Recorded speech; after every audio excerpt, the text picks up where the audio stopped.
It's showtime.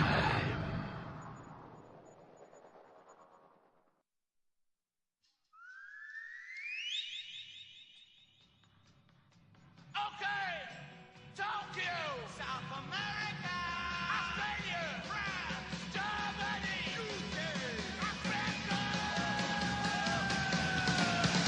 Here we go. Head On with Bob Kincaid. 3 hours of conversation, cussin' and a discussin' with America's only born and bred Southern liberal talk host. Head On with Bob Kincaid is brought to you each night by Coal River Mountain Watch. Coal River Mountain Watch invites you to become part of the solution, part of a sustainable future, part of the uprising against mountaintop removal. Coal River Mountain Watch, crmw.net. And now, from high in the hills of beautiful West Bicod, Virginia, here's Bob Kincaid on the Head On Radio Network. Well, howdy.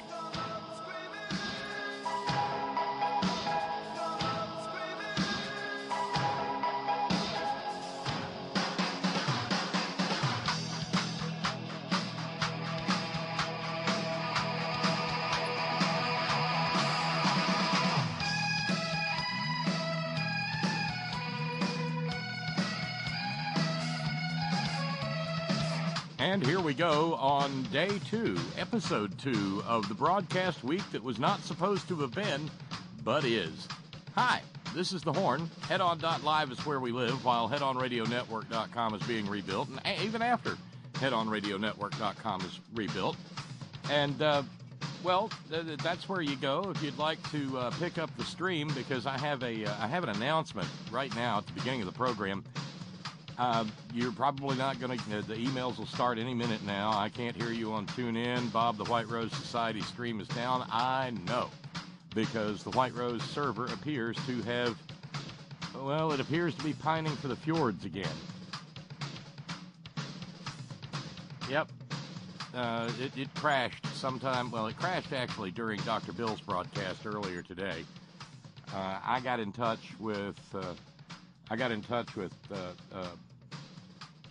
Ben Birch, and he said he would try to get to it this evening when he gets home from work. So that's where that stands. So if you're trying to listen on White Rose stream, you're not hearing this at all. So what am I talking about? If you're listening at HeadOn.live and the HeadOn.live stream, you have no problems.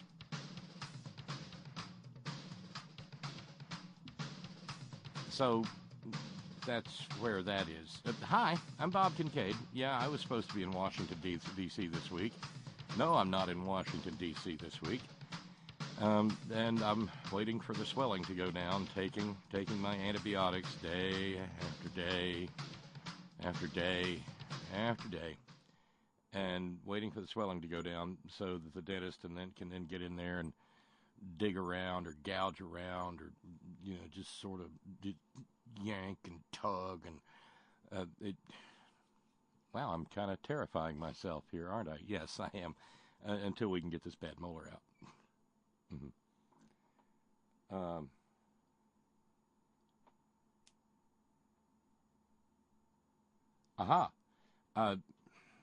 I just found out from Brother Deacon Asa, there's a backup Head-On live stream now streaming on TuneIn. Simply search for The H.O.R.N., The H.O.R.N., and look for the H.O.R.N. logo. The red, white, and blue with the microphone coming out of the word, the O in horn.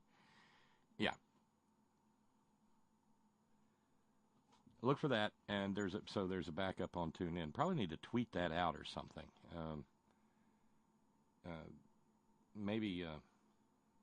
Anyway. That's that. So I want to send out thanks to our subscribers. We have 2 subscribers on the 10th day of the month. Those 2 subscribers are Don, our good friend Don with 2 N's. Thank you, Don. And thank you to Judy in New York. Thank you, Judy, very, very kindly. Those are our 2 subscribers for today. On every broadcast day, we need something like 20 subscribers. But we have 2 today. And, that'd be great to have 3 or 4 or 5 or 20, but it's great to have the 2 that we do have. So thank you, Don, and thank you, Judy. Thank you earlier today to Joy, who told me a terrifying, harrowing tale of being a teenager and the old country dentist literally digging out an impacted molar with a Craftsman screwdriver. Oh! Marathon man got nothing on Joy. No. Is it safe? Right. No. So, but thank you to Joy, because that takes the remaining week's deficit down to 300 and wait a minute, math again. Yeah, $311. We didn't completely finish with this week's fundraising last week, and that leaves and we've got $311 to go to finish off the week. And then if we could finish off next week's fundraising this week, we could have 2 weeks of fundraising free broadcasting. Or and something this is really, really out there. I was looking at the calendar today, and I realized something. One, Agnes's birthday is coming up. But two, on the first day of May Day, on the first day of May, Agnes and I will have been married for precisely 25 years. Now, we haven't done a lot of anniversary stuff over the years, but I'm thinking we probably need to mark this 25th anniversary with some sort of special something or another. I was thinking maybe, the trip to the Outer Banks or down to where all the hillbillies go when they want to go to the seashore, Myrtle Beach. Too far. There's not enough time to go all the way to the Gulf Coast, which is where God goes when he wants to go to the beach. But I don't know. Whatever. But anyway, we'll be married 25 years on May the 1st. And I was thinking about maybe taking a few days away.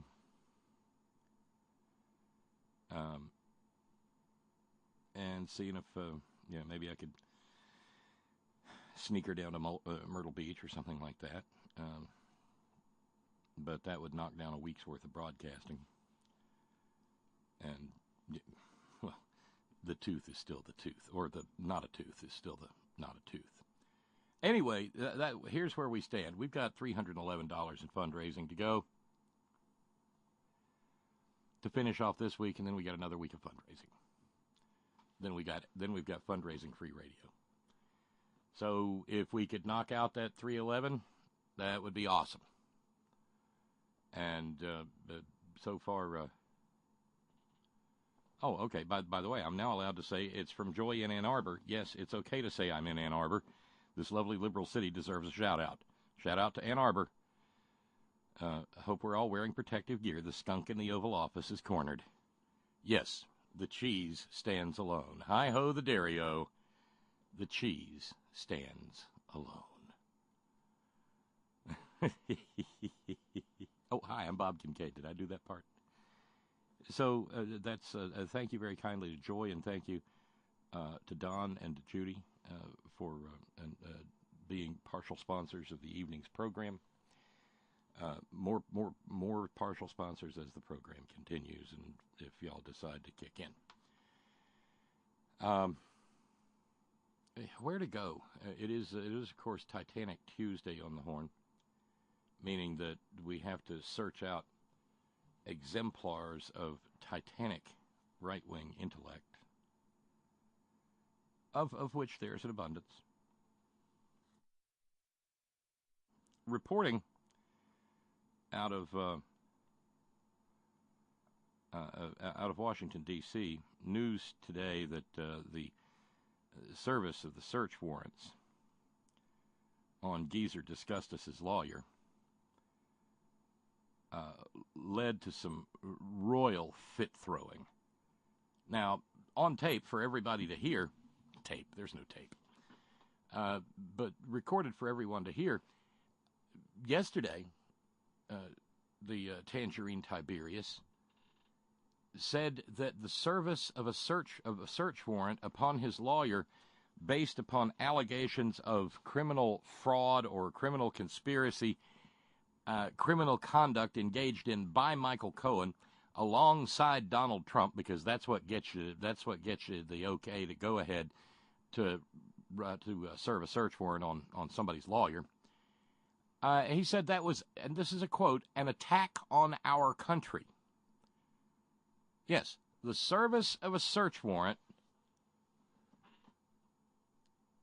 on a person thought reasonably to have committed a crime is, in what passes for the mind of the President of the United States, those thin gray settlings sloshing about betwixt his ears, an attack on the United States of America. You know, we've joked about his affinity for things like, what Louis XIV said, "L'État c'est moi." The state, it is me. Well, he went there yesterday. The service of a search warrant upon his personal lawyer constitutes an attack upon the entire United States of America. We're into, okay, that's fair too. Brother Deacon Asa pointing out, when he says an attack on our country, he means an attack on Russia's interest. That's a possibility as well. But no, the fact of the matter is, he considers himself to be the state and the state to be him, and that is tyrant country. Do you think for an instant that the framers of the Constitution wouldn't have recognized a tyrant in Donald Trump or a tyrant wannabe within minutes of hearing him?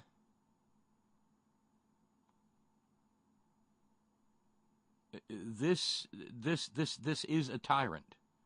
Now I know.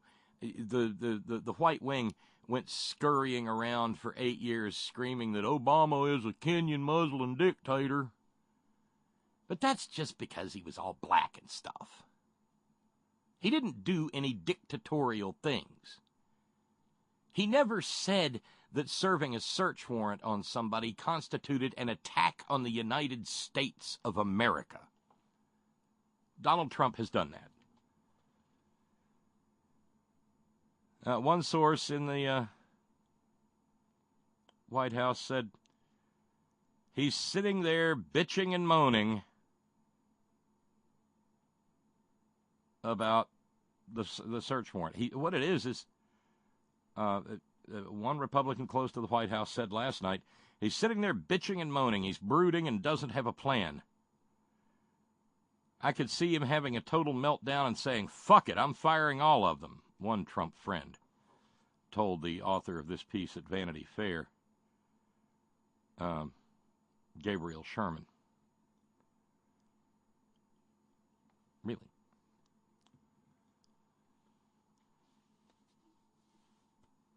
Kind of makes you a little. Well, it's another one of those moments where you wonder what it's going to be like when you wake up in the morning and if some portion of the world is going to be glowing in the dark.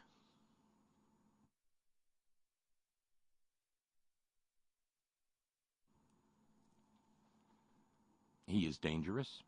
He needs to be peacefully removed from office.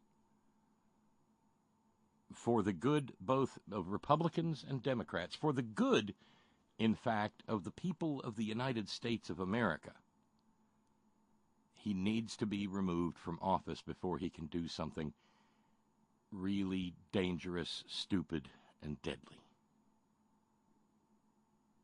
There are mechanisms for removing him from office, and thus far they are not being engaged.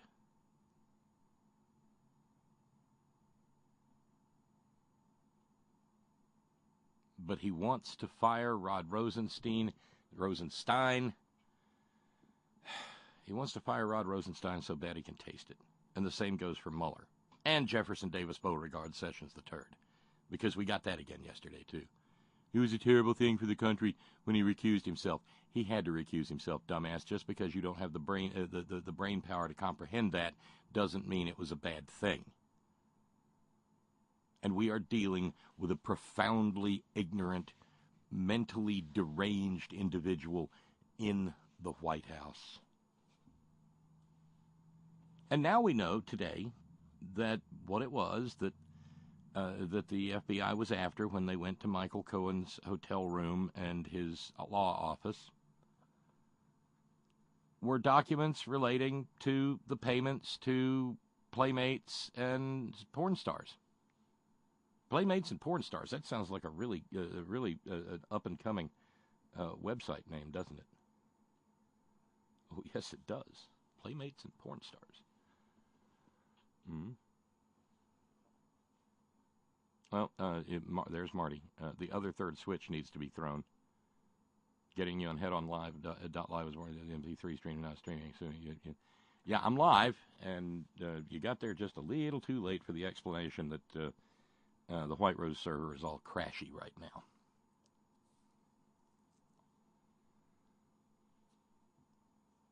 But we have a real live, honest to God tyrant in the White House, and anyone who has been subjected to one of his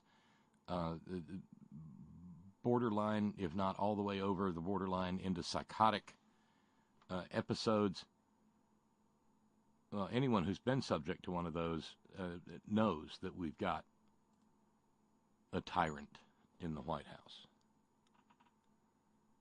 And tyrants like to think that they are a law unto themselves.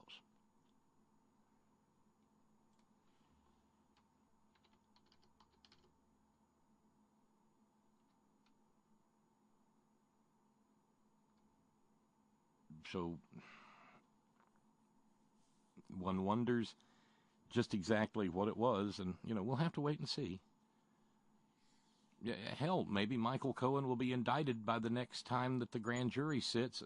Does the grand jury sit in perpetuity in the federal court system? I don't know. But the next time the grand jury gets around to taking up the case, well, maybe we'll find out what it is that Michael Cohen did that was borne out by all those documents that were carried out of his apartment and his law office, where his only clients were Trump and the Trump organization, which is to say, Trump.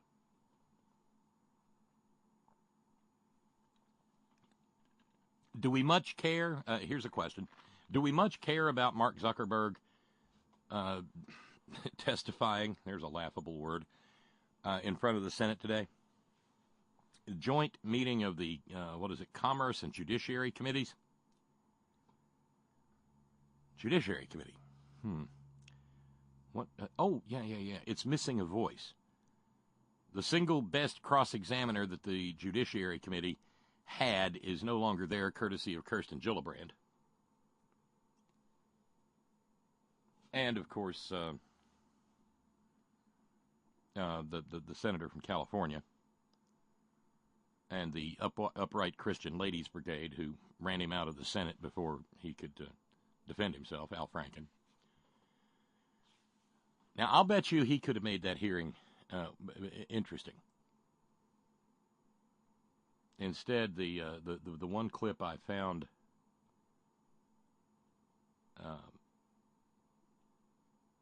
was of Ted Cruz asking Mark Zuckerberg if Facebook had a political bias. I'm going to spare you that because it just doesn't have much meaning. It's Rafaelito Eduardo Cruz, the anointed booger-eating future king of America, and son of Rafael Eduardo Cruz, the man who forgot to become an American for a very long time, being full of sound and fury and signifying nothing.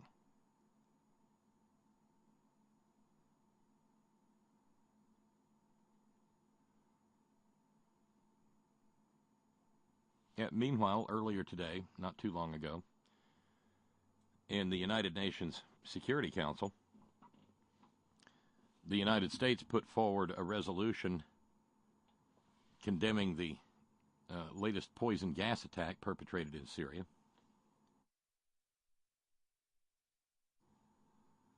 the well-meaning, lovable, cuddly, snuggleable ambassador from Mother Russia promptly vetoed the resolution. The resolution would have had no force, no teeth. It merely would have condemned using poison gas to bomb civilians in Syria.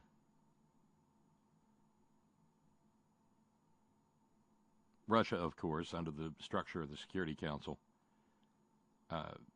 has an automatic veto if they choose to use it. It was 12 in favor of the resolution. Russia and Bolivia in opposition, voting no, and China abstaining.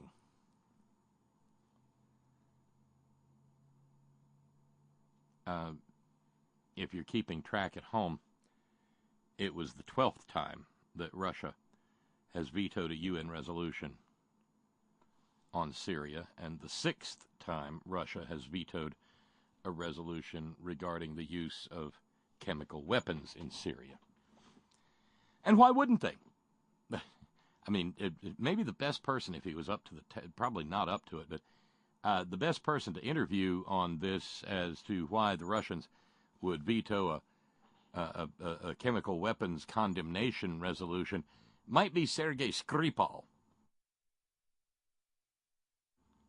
He, of course, is busy right now, however, getting over having been, poisoned with a chemical agent by huggable, lovable, snuggleable, pooty-poots enforcers. Right. The Russians were very cynical about it. They said, it's only reason America wants to have resolution so as to give them reason to bomb Syria. So we say veto. Veto. You knew I was going to do that, didn't you? Of course you did. So we veto resolution. The thing is, since when has the United States needed a UN resolution to bomb or missile or, hellfire or whatever it is we choose to do? Yeah, we bomb with impunity because, like other powers, other great powers, we can pretty much do as we want, and everybody else has to lump it because there's no way to bring us to heel. We get away with it. So I was not convinced by the Russian ambassador's explanation. The bottom line is they're okay with the use of poison gas and nerve agents and chemical agents. They're okay with it. Which is dismaying, but for a thug like Putin, not at all surprising. And they probably got some pretty respectable stockpiles of the stuff. I don't know if you caught it the other day or not, but British law enforcement says they think they have found the lab where the Russians made the nerve agent there, on Her Majesty's soil.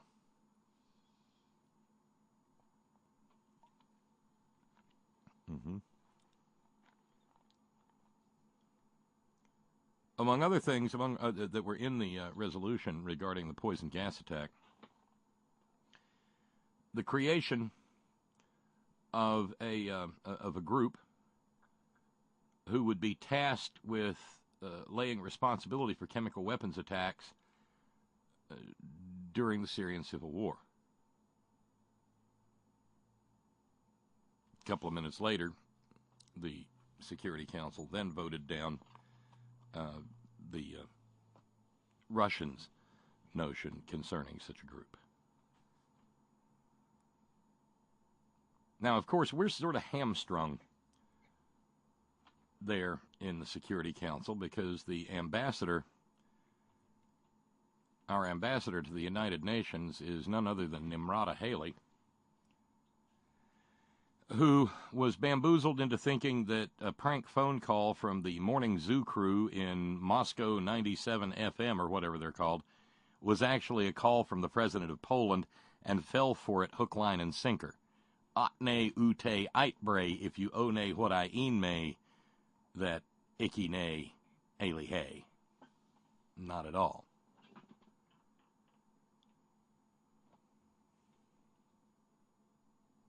But now we have to sit around and wonder what abandoned Air Force base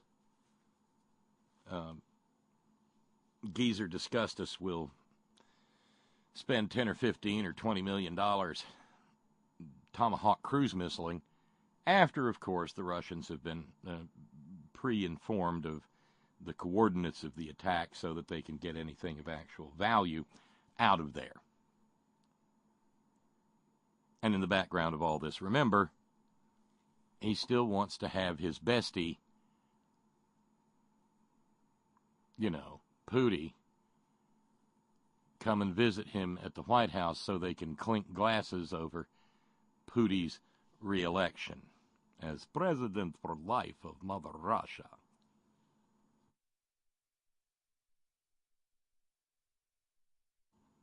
He's not technically president for life. He's president for term. But I determine when term is over. And term is pretty much over when life is over. If I have to have another election, I will have another election. And I will make sure no one can run against me who might possibly be able to win. Bernie would have won. I do not have Bernie over here. We have no Bernies.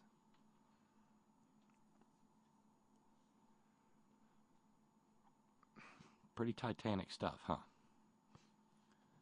But just for the fun of it, I got to bring this a little closer to home, because I have a new term for us. Might want to jot this one down.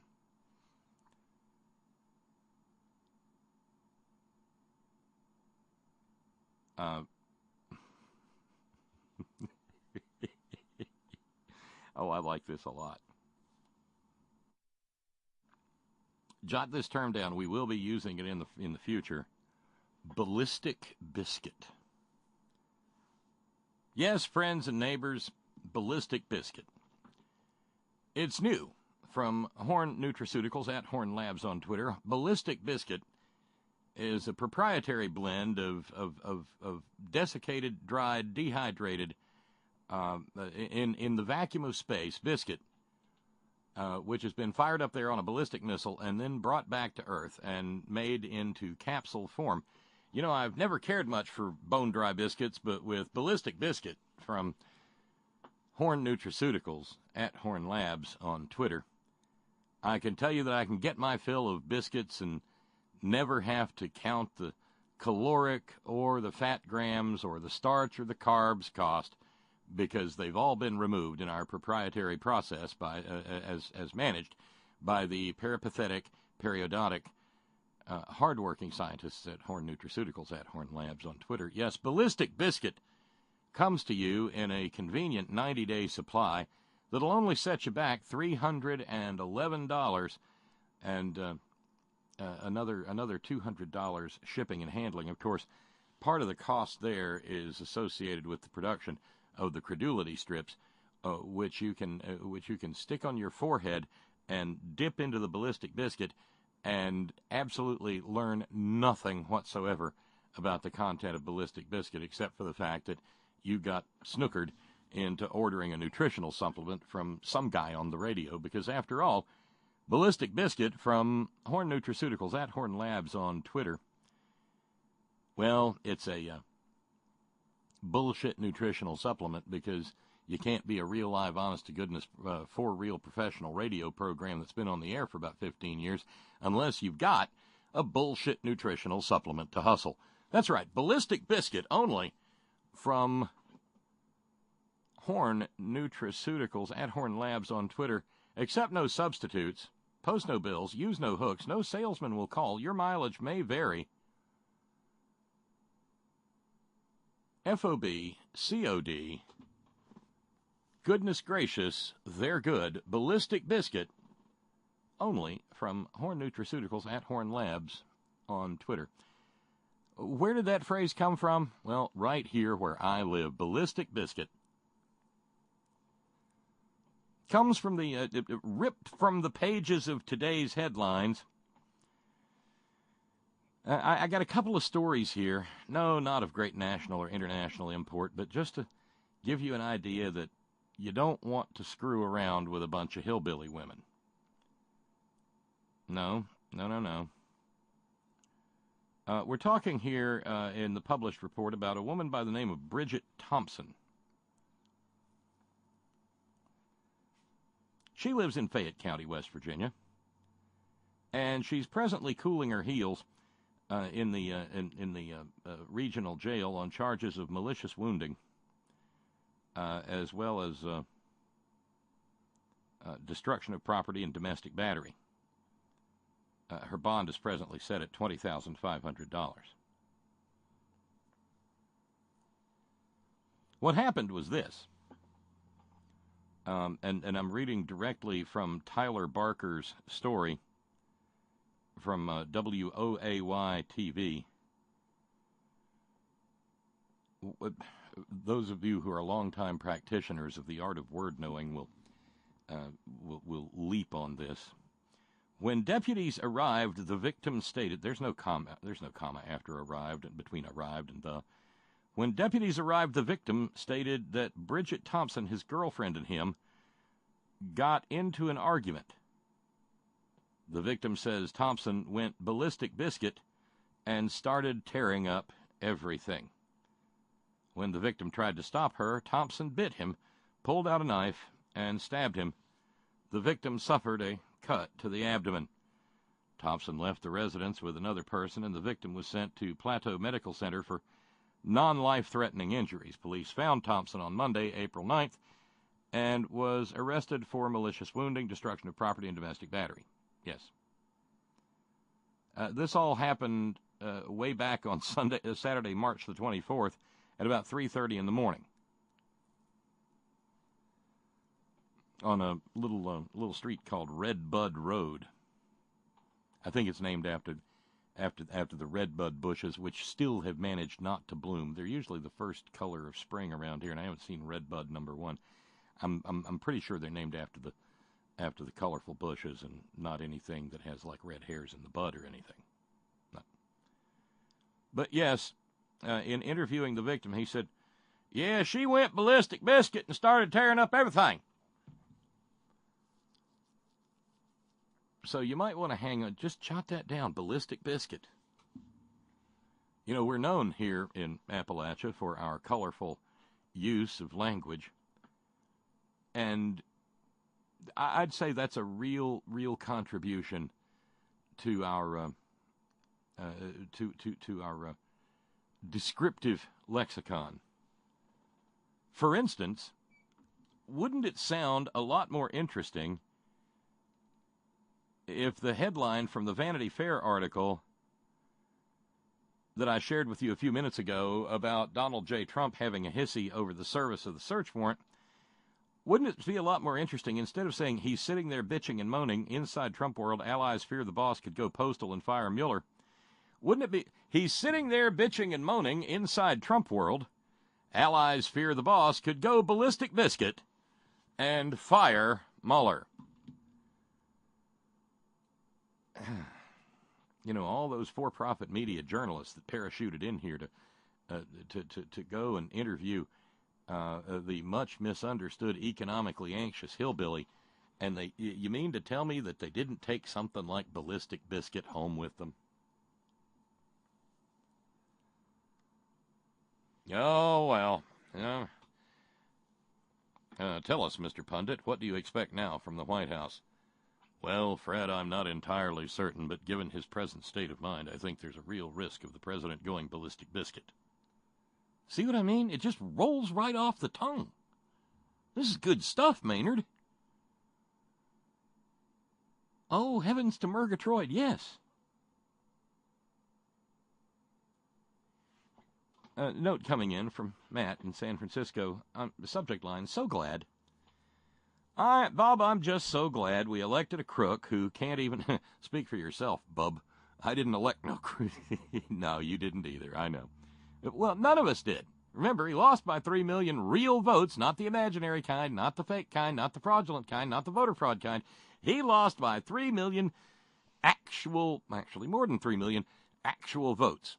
It is only by virtue of the absolute abject failure of the structural integrity of the Electoral College that we got him in the White House.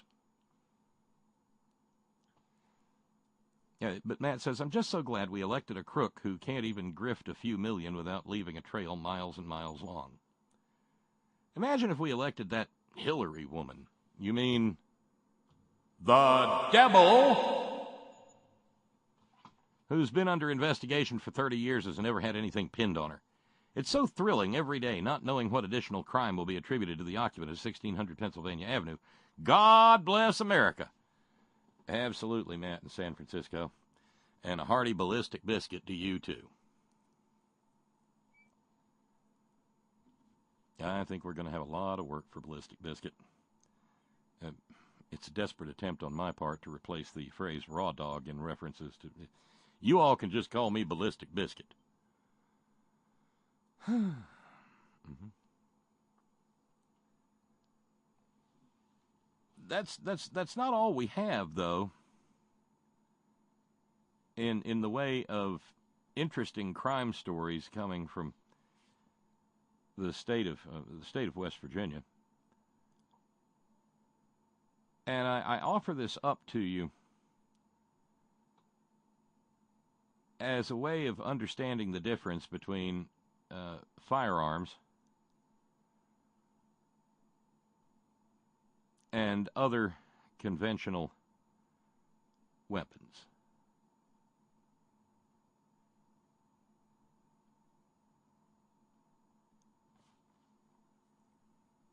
Not too long back, another woman was arrested here in almost level west by Cold Trump, Virginia, Stan. Yeah, fortunately not in my county. But nonetheless, West Virginians is West Virginians.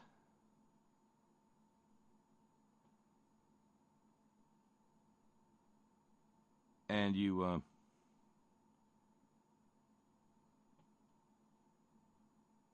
really just don't want to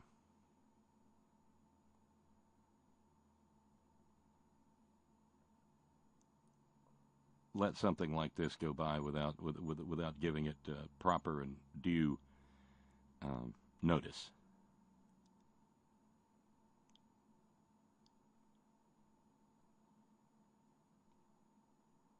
Because this is a real Lulu as soon as I find it.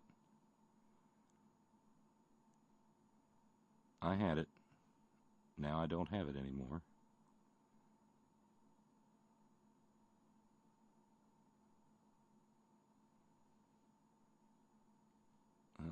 Must not be there.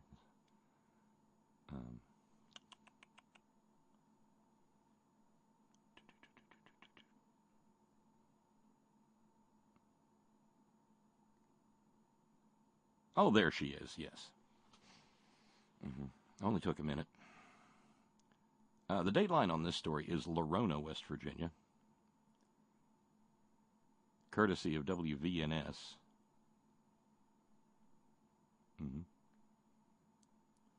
They're going to be having a competency hearing for a woman from rural Retreat, Virginia. So Virginia gets to share in the notoriety here. That's the name of a place in Virginia, Rural Retreat. She didn't just slash and bite somebody. She's charged with second-degree murder. Rowena Cheryl Mills from Rural Retreat.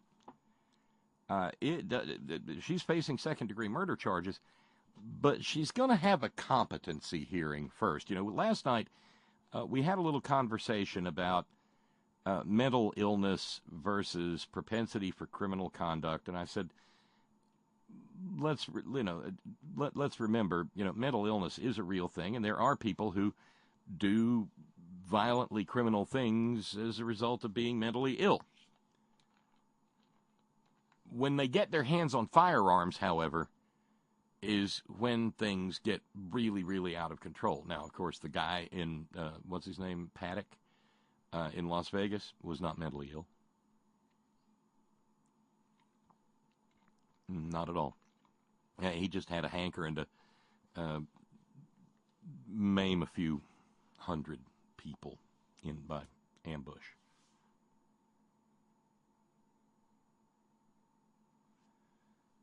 But no, back around April the 1st of this year in Lorona, which is down in Mercer County, West Virginia, the deputies got dispatched to, and it sounds like a lovely place, doesn't it? Eden Valley Road. Eden Valley Road.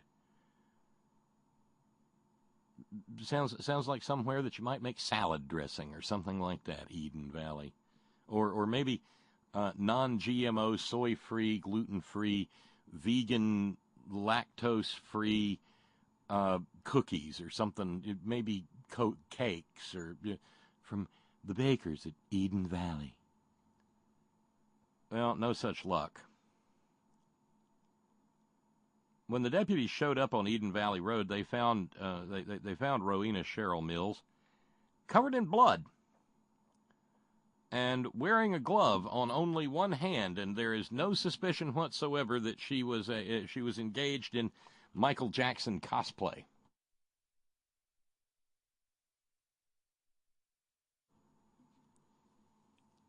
To the deputies, she didn't seem particularly well grounded in what you and I might consider to be reality. The deputies asked her how she got all bloody, and she said that she got cut when she was thrown through a glass door. And after that, she became what the deputies described, and it's not, the deputies do have a propensity for describing people who so much as look side-eyed at them as becoming combative, so we got that. But no, they said she became combative, and they arrested her. And so they took her and they put her in the squad car. And after having arrested her, she looked at them and uttered the following words. "You have to take me back and let me get my heads."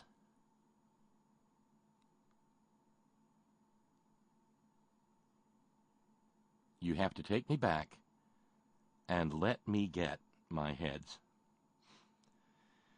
Well, they didn't. They took her onto the hoosgow.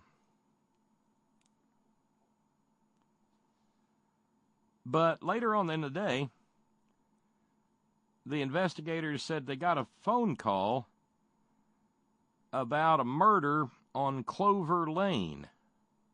Again, another one of those picturesque sounding places where maybe there are a bunch of, beehives and organic, free-range, cruelty-free, vegan, soy-free, gluten-free,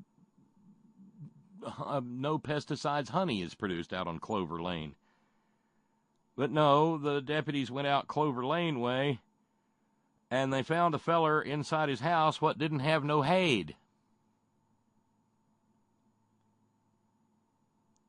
Then they went back to Eden Valley Road, where they originally picked up Ms. Mills, and they found, and this is one of those little journalism moments that we have from time to time. And you can't help but speculate, so I hope you won't hold that against me. But let's put it this way. If the deputies had returned to Eden Valley Lane and found an arm, a foot, a toe, a finger, a leg, a nose, because they'd already found a head, you got to take me back and let me get my heads. No, the reporting from WVNS says merely there, deputies said they found a man decapitated inside of his home. Deputies said they also found another body part of the victim in the home where they originally found Mills. Can you imagine this woman with a firearm? Or can you imagine the Ballistic Biscuit lady with a firearm? Now, see, your average Coleon Noir or Dana Lush or Wayne the Peter or the Nuge. And by the way, our friend Flavio tells me that in his native Portuguese, Nugent is close, has a distinct similarity to the word in Portuguese for like disgusting or revolting or something like that. So thank you, Flavio.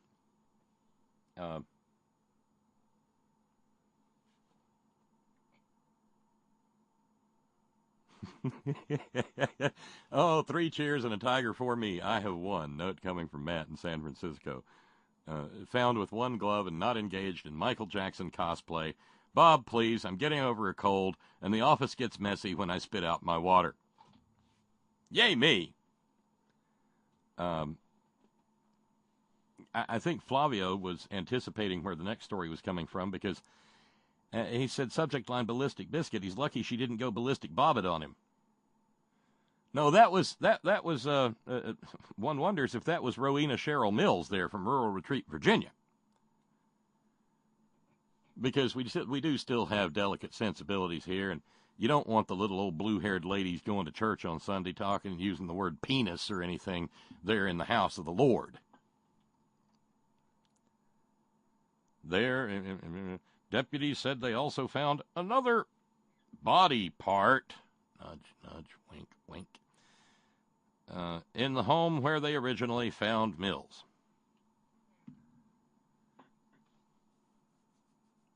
So apparently the alleged murder and the impromptu pathology exam took place over on Clover Lane, but the trophies were taken out to Eden Valley Road. Let's see now. I'm just trying to keep track of things. By the time Cain slew Abel, they had been cast out of Eden, so that's not going to work. That kind of a metaphor. No.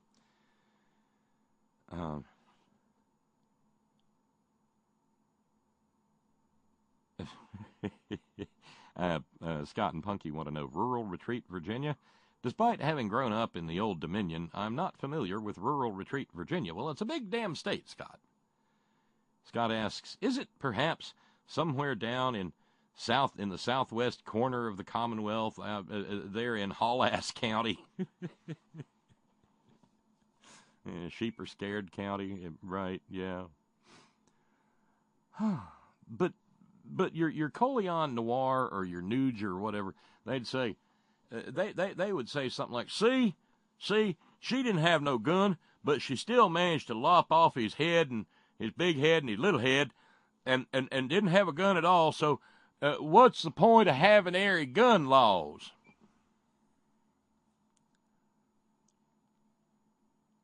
I, on the other hand, would argue that the fact that she allegedly used a knife, spoke more accurately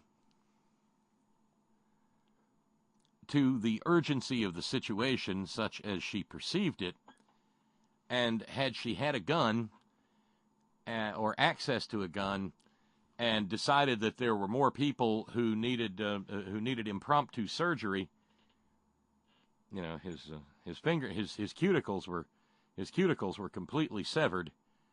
We had to amputate his head as a result, that sort of thing.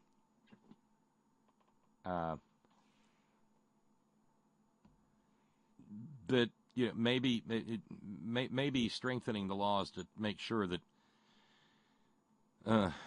the Rowenas of the world don't get their hands on deadly firearms is maybe a good idea. Flavio has apparently looked up Rowena Cheryl Mills of Rural Retreat, Virginia, and remarks, uncanny, she looks like those photos of people I seen addicted to meth. To meth, yes.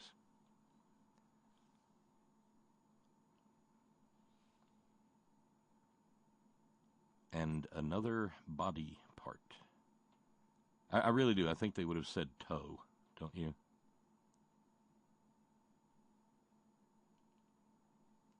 But maybe that's just my filthy little mind at work.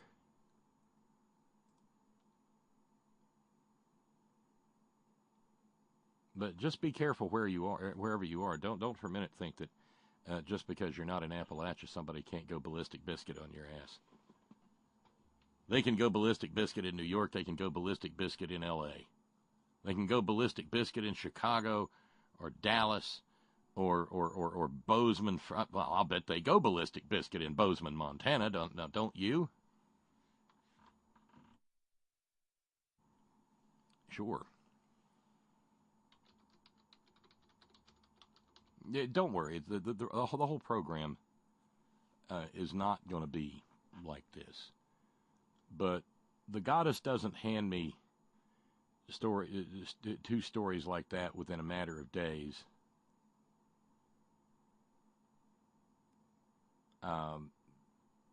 No, that doesn't just come around all the time. But when it does, you don't look the gift goddess in the mouth.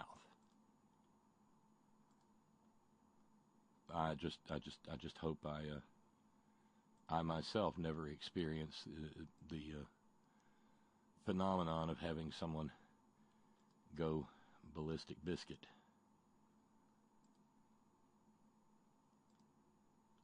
It can't be pretty.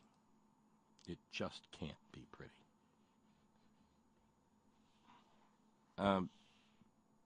It has proved that the stories have proven at least food for thought for Scott and Punky. Subject line: lopping things off. One wonders, should Melania wake up one morning with a notion to pull a Lorena Bobbitt on you-know-who, would she use bonsai snips? Oh, that's some seriously arcane comedy there, Scott. Not a lot of people out there know, how tiny bonsai snips can be. Meanwhile, a note arriving from Clarity. This week on Playmates and Porn Stars, who will be chosen to play the part of Marilyn Chambers on Behind the Green Door 2? This contestant will be handpicked by the Scrotus at the lovely and not too humid Pruitt, Oklahoma Lounge, which ironically does not have a green door. Tune in. The EPA will bring the lube, and Betsy DeVos will not supply the condoms. Because abstinence only, friends and neighbors.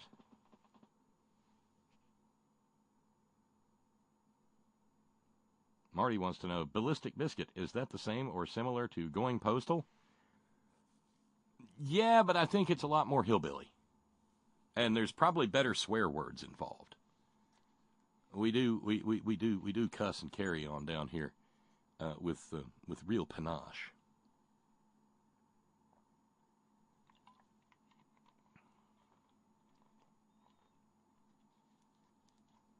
You witness the usage of the phrase. Really?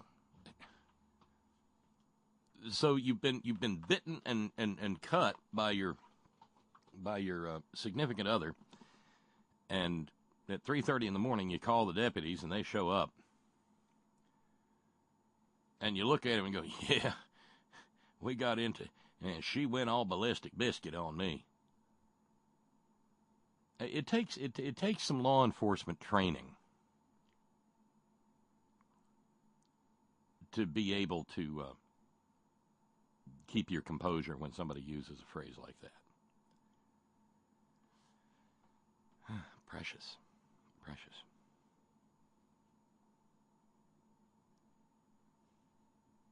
Hey, meanwhile, Trey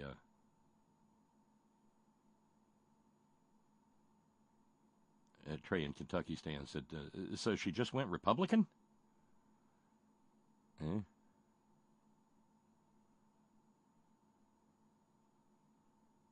Something like that, I guess.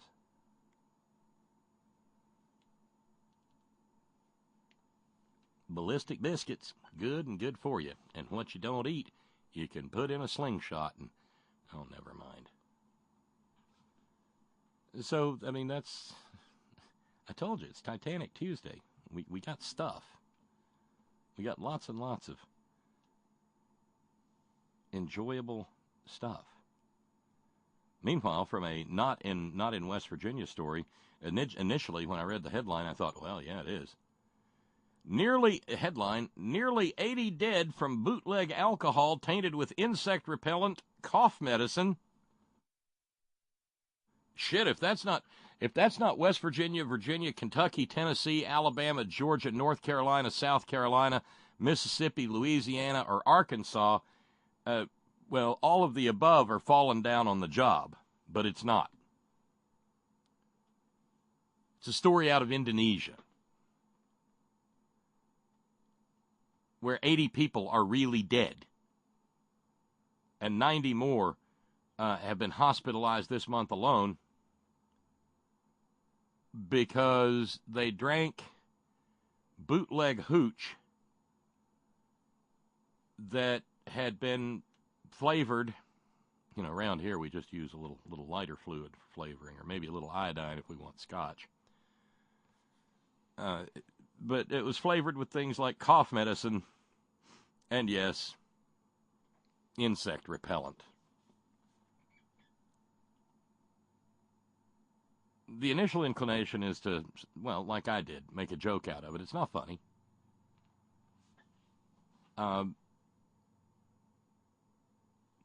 Indonesia is the most populous Muslim nation on earth. And you may recall that the Prophet inveighs against the consumption of alcohol.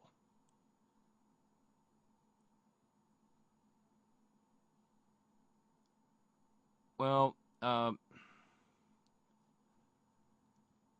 drinking alcohol is not illegal per se in Indonesia. They're at least that enlightened. But on the other hand, Indonesia did go about the process of banning the sale of alcohol in, small stores, bodegas. Some might know them as, or as we call them around here, Rippy Marts. Or as I call them around here, Rippy Marts. Because around here, over here where I live, we don't have a liquor store. You have to drive all the way over to Fayetteville and back if you want a bottle of liquor. Now, you can go down to the Rippy Mart and get yourself a tall boy of Old English 800 or Milwaukee's Beast or some such, which is what people used to be able to do in Indonesia. But no, the Indonesian government banned alcohol sale at tens of thousands of little stores, mini marts, and so forth, beginning back in 2015. Meanwhile, in the places where you can buy alcohol, the taxes on it are so high as to be prohibitive, thereby leading poor people who want a damn drink to buy from illicit manufacturers and sellers who are sometimes something less than scrupulous about their production of potables. Including, of course, and we have long experience with this here in the hills, the inclusion of methanol, wood alcohol, which will either make you blind or dead and blind.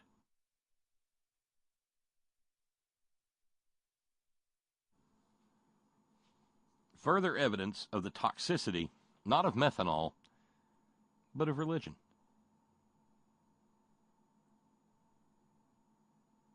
Amelia, a doctor at the state-run hospital in Cicalengka, said all the patients come with shortness of breath, diminished consciousness, and many whose vision is blurred.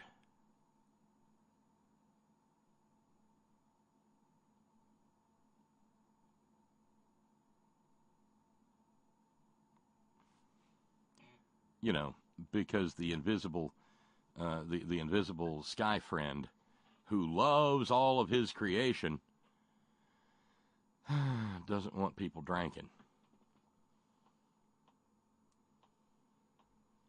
You understand. Meanwhile, question coming up for the first Saturday in May. Hey, Bob, says Dave. Hi, Dave.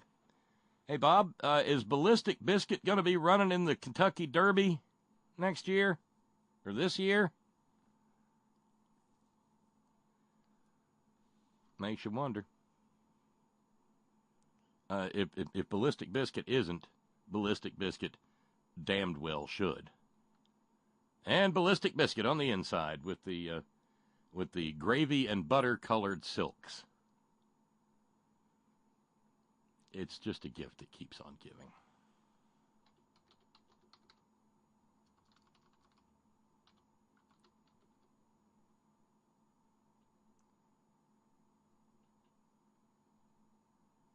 So that's pretty much the filibuster for this Titanic Tuesday, the 10th day of April, 2018. Again, we're trying to raise $311, just so we can be finished with this week's fundraising and maybe get a head start on next week's. It was $336 yesterday, all weekend long, and now it's $311. Thank you, Joy, in Ann Arbor. And, boldly, bravely, into the future we go. It's also Tuesday. That means we've got the Green News Report upcoming from Brad Friedman and Desi Doyen. And then we'll see if you've got anything on your mind that you want to talk about. There are issues beyond Ballistic Biscuits, and y'all got to take me back. I forgot my heads. But sometimes you've got to just get away from the broad form madness and get into the and drill down into the non-Trumpian. Then again, if either of these women voted us, well, you know how they voted. Yeah. Mm-hmm. I mean, if you say anything bad about Donald Trump, she'll go Ballistic Biscuit on your ass. See, we can use it in a sentence. All right, break time. You want to jump into the conversation? You know how. We love first-time callers. Boy, do we love first-time new callers.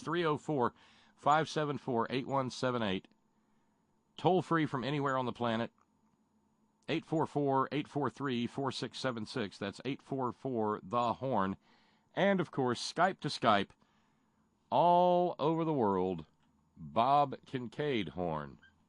See how easy it is. This is The Horn, listener-supported conversation radio. I'm Bob, and we'll be back.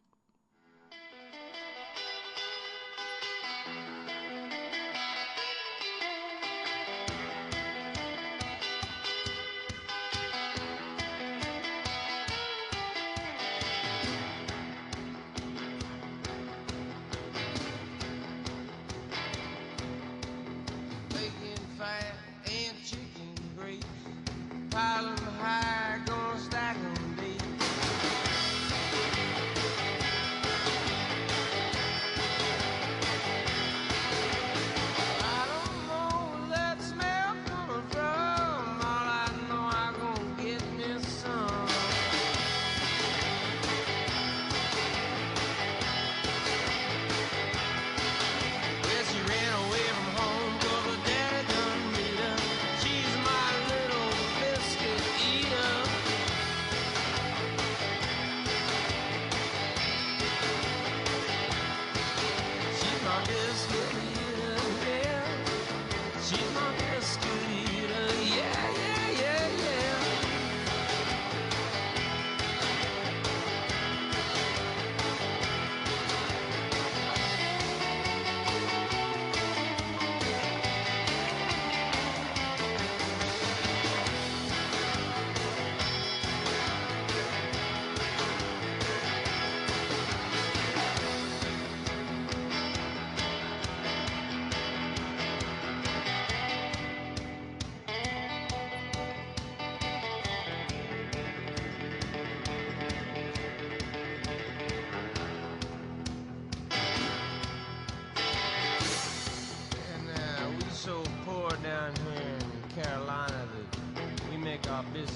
I met my gal down at the local truck stop at a video arcade. She's my teenage bride, she's just a half my size. She needs my dough, Lord, to let it ride.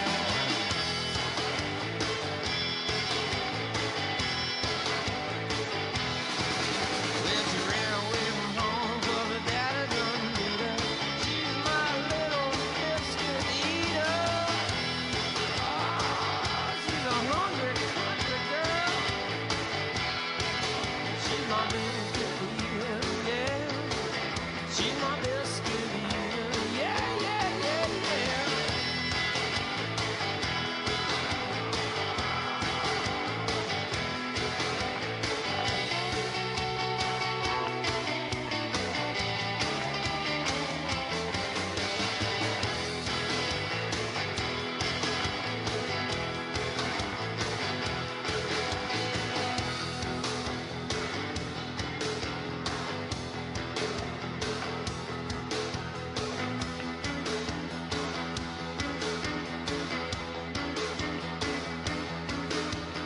Bacon, fat, and chicken meat. Pile 'em high, gonna stack 'em deep. I don't know where that smell comes from. All I know, I'm gonna get this some.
It's Tuesday, April 10, 2018. Have you made mistakes? I think this is something that needs to be corrected. And it was do a you take mistake. responsibility? It was a mistake by my team. By your team. So do you take responsibility I'm as the fixing boss? it. I'm fixing it. Do you take responsibility? I'm fixing the problem. Rising tide of ethics scandals continue to engulf EPA Chief Scott Pruitt. This is the fight for our world as we know it. Canadian pipeline's future in doubt amid relentless opposition. November's Keystone pipeline spill was twice the size of previous estimates.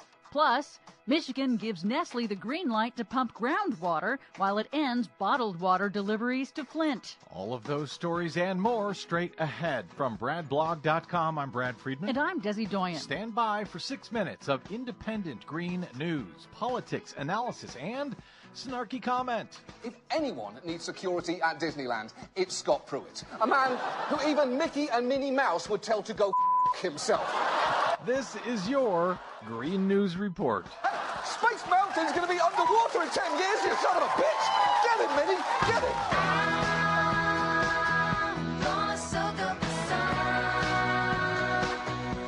Okay, Desi Doyen, despite scandal after scandal upon scandal, EPA Chief Scott Pruitt still has his job? Yes, it'll be interesting to see how much longer he will have it. The acting director of the Trump administration's Office of Government Ethics over the weekend took the very unusual step of pressuring the EPA Ethics Office to investigate those questionable actions taken by Administrator Scott Pruitt.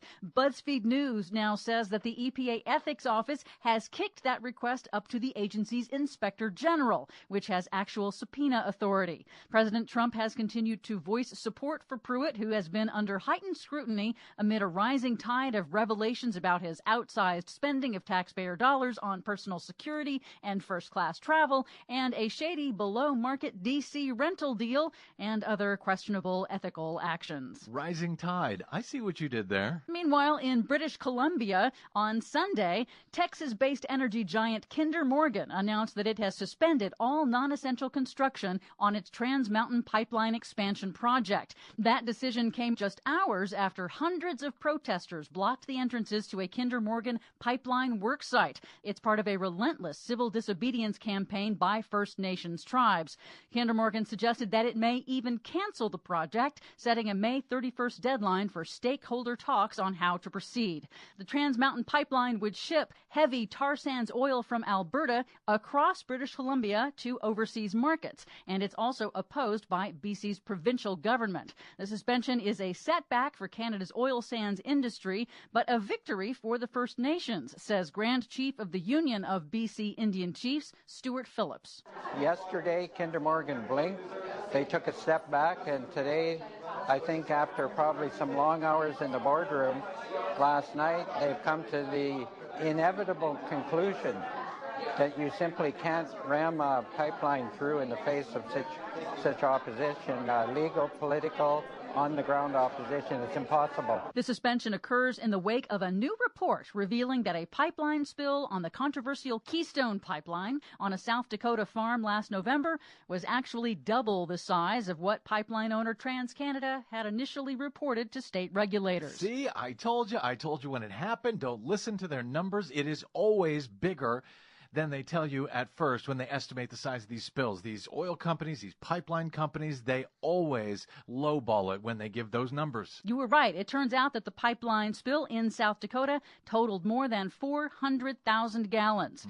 Reuters also reports that the Keystone Pipeline system has leaked substantially more oil in the United States and more often than the company originally predicted in its pre-construction risk assessments back in 2010. And just by the way, the Keystone XL itself has yet to be completed, correct? Yes, the Keystone XL is still awaiting approval in Nebraska. Don't tell Donald Trump. He thinks it's already built.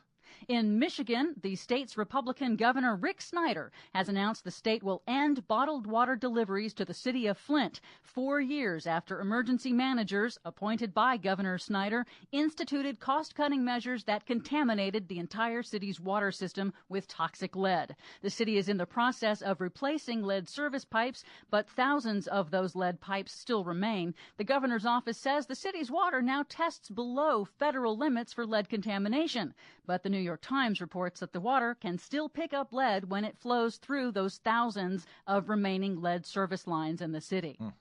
The announcement comes less than a week after a Michigan state agency approved a plan by Nestle Waters of North America to increase the amount of groundwater that it draws from the state for its bottled water manufacturing by 60%. The Michigan Department of Environmental Quality approved the extraction permit despite the public opposition that attracted a record number of public comments. 75 comments were in favor. 81,000 comments were against. Oh, man. The commenters objected to a corporation profiting from extracting and shipping the state's water to other states, while cities like Flint struggle to get clean water. For much more on all of these stories and the ones we couldn't get to today, please check out our website at greennews.bradblog.com. I'm Brad Friedman. And I'm Desi Doyen. And this has been your Green News Report. Cool, clear water. The nights are cool and I'm a fool. Each star's a pool of water. Oh, I love that song. I just love it to pieces. 14 minutes past the hour on this 10th day of April 2018. The unanticipated live broadcast of the Horn when I was expected to be in D.C., but ain't. Thanks, Mueller. Not Mueller, Mueller. See what I did there? Yeah. Getting back to whom for just a minute, or not exactly to whom, it occurred to me, and I wanted to just sort of get this out there to see if it's just completely nuts on my part or if it's got some merit to it. It occurred to me in the course of wondering about this whole thing with the search warrants and Michael Cohen and everything. Do you suppose it's possible? I mean, Mueller has to know that every time he so much as ties his shoelaces, Geezer Disgustus goes Ballistic Biscuit. And with that in mind, What do you think? Could it be that by creating a possible second line of prosecution in Cantaloupe Caligula's own backyard there in New York City, could it be that he's sort of insulating himself? Sort of making it so that, at this point in time, Trump would have to fire Jeff Sessions, Rod Rosenstein, Andrew McCabe, not McCabe, what's he, the director of the FBI, Mueller, and add to that the guy that is running the New York FBI office and the U.S. Attorney's Office for the Southern District of New York. Every one of whom are Republicans. I mean, there's not a Democrat in the lot. Now, it was one thing, and it was a bad enough thing, and it sort of lit the fire under the Congress when it happened way back when. It was one thing for Nixon to fire his way or get resignations down the line until he finally found a nasty old scumbag named Robert Bork who would do his bidding and fire Archibald Cox, the Watergate special prosecutor. That was one guy.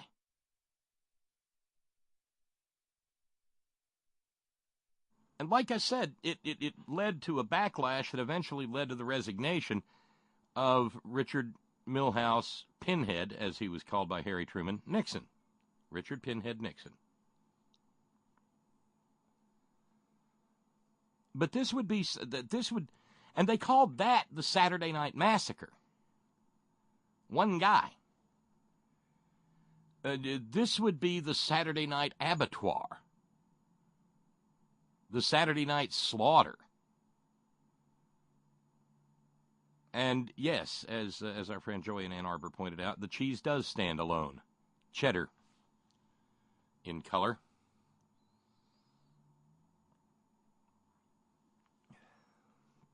So maybe, just maybe, Robert Mueller has bought himself a little bit of insurance, do you think? Is there a possibility? It's kind of hard to ignore. Oh, by the way, while we're on the subject of presidential corruption, some interesting numbers. Listed by presidential administration, executive branch criminal activities, going back to arguably to 1969. Thus far, and we are 10 days away from 1 year and 3 months of the Trump regime, there have been 17 criminal indictments, 5 criminal convictions, and 1 prison sentence for people associated with La Familia Trumpo. Compare this with the 8 years of Barack Obama, in which there were 0 criminal indictments, 0 criminal convictions, and 0 prison sentences. You compare that with the reign of error, George W. Bush, 8 years in office, 16 criminal indictments, 16 criminal convictions, and 9 prison sentences. In other words, in not quite 1 year and 3 months, there's already been 1 more criminal indictment than were generated in the 8 years of the reign of error. Then there's Bill Clinton. 8 years in office, 2 criminal indictments, 1 criminal conviction, and 1 prison sentence. George W. Bush, Pappy, he had 4 years in office, 1 criminal indictment, 1 criminal conviction, and 1 prison sentence. Jimmy Carter, 4 years in office, 1 criminal indictment, no criminal convictions, no prison sentences. You're beginning to see a pattern. Then there's poor old Gerald Ford, 2.4 years in office, 1 criminal indictment, 1 criminal conviction, 1 prison sentence. But then we go pro. Ronald Wilson Reagan, old 666 himself, 8 years in office, 26 criminal indictments, 16 criminal convictions, and 8 prison sentences. And I'm just looking at a chart here, so I'm not entirely sure how all the skeevy pardons work out between him and H.W. Bush. But then we get to the crookedest crook of the modern era in the White House. Yes, Richard Pinhead Nixon. 5.6 years in office. In those 5.6 years in the White House, it generated 76 criminal indictments, 55 criminal convictions, and 15 prison sentences. Now, let's take a moment and do some ciphering, because it's all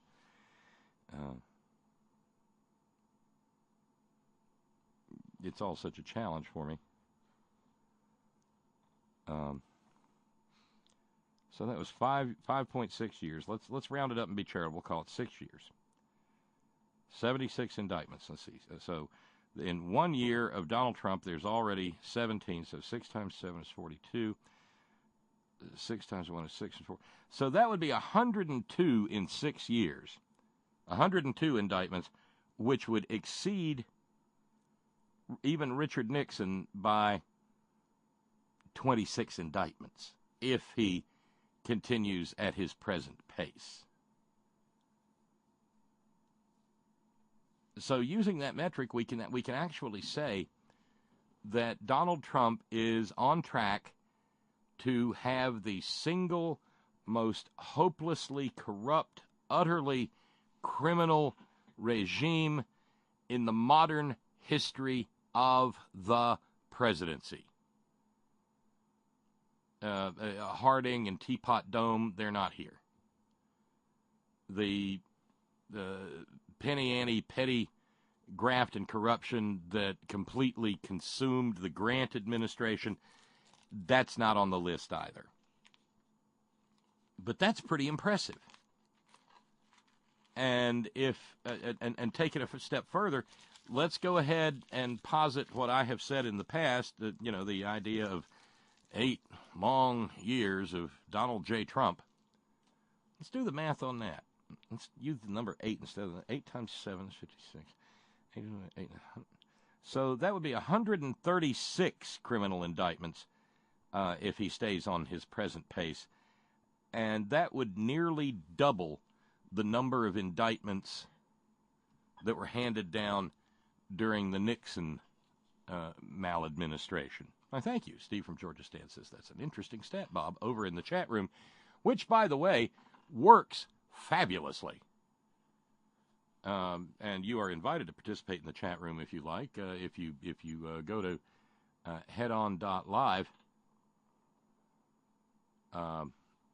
you'll find yourself greeted by Anatole and Hoghead and Laurel, and I hope you're feeling better, Laurel, and Squeaky and V.T. Blom, and all capably moderated by longtime inveterate, indefatigable veteran chat room moderator Sparky, who apparently with this interface is not allowed to fold space and must therefore simply remain Sparky, even though he is a Spacing Guild master, capably assisted by midweek pinch hit utility chat room moderator and all-around great guy, Steve from Georgia Stan. So come on by.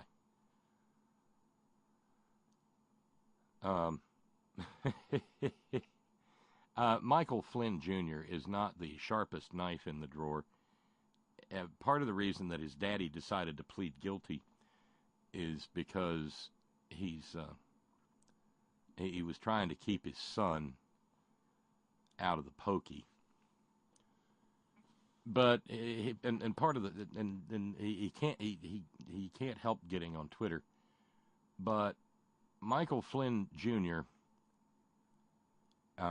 Said on Twitter, if at real Donald Trump, and I presume this to be real, if at real Donald Trump fires Mueller now, Congress would move to impeach. If he does nothing, Dems win back House Senate, they'd move to impeach anyway. Damned if he does, damned if he doesn't. Would love to offer a comment, but wouldn't want FBI to pull a Michael Cohen on me. Nah, they already pulled a Michael Cohen on your daddy there, Michael Flynn Jr. And by the way, are you a foul-mouthed lawyer working for Donald Trump? No, you're just a punk. But you can see that Michael Flynn Jr. has absolutely no. You can hear rather. This isn't video. That Michael Flynn Jr. has absolutely no conception whatsoever of how this Congress works, or, as a matter of fact, doesn't. He says that if Trump fired Mueller right now, Congress would move to impeach. I call bullshit. If Donald J. Trump ran naked, shooting a pair of 6 guns into the air and the ground, and anybody who happened to be around him down Pennsylvania Avenue, hooting that he was that he was the Pharaoh returned, this House of Representatives and this Senate would not act. For instance, there's a story today that chinless Mitch McConnell has warned the Senate that they've got a whole bunch of Trump appointees to get to get approved because the Democrats have been a stalling of them. I don't know how the Democrats can stall nominees who haven't even been nominated yet, but I guess that's maybe some of that residual leftover remaining Kenyan muslin you slurper magic or something. But he said, we're going to stay here. We'll stay all the way through the weekend if y'all don't get them all done. We got to get them all done.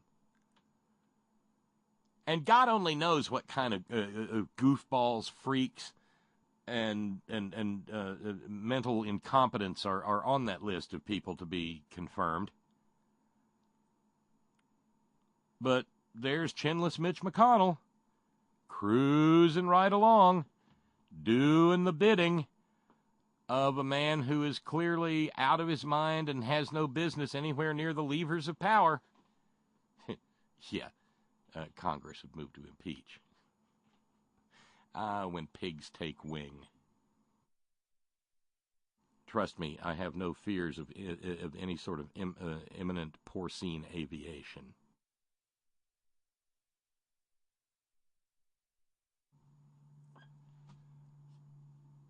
Because they're not going to move. Yeah, not at all. By the way, quick update on Jamie Allman. Remember we talked about him Friday, we talked about him yesterday. He's the one who said that he yearned to, he wanted to sodomize David Hogg with a red-hot poker.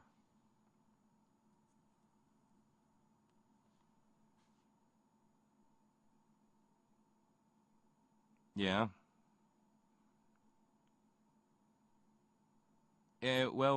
Jamie Allman has decided to resign.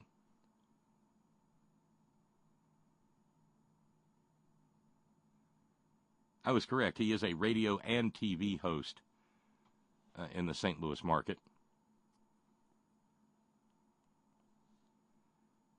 He's got a morning radio show, and then the Allman Report on KDNL.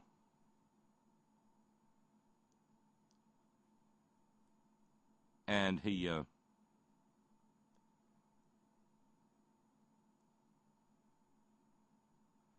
he's gone, at least from KDNL.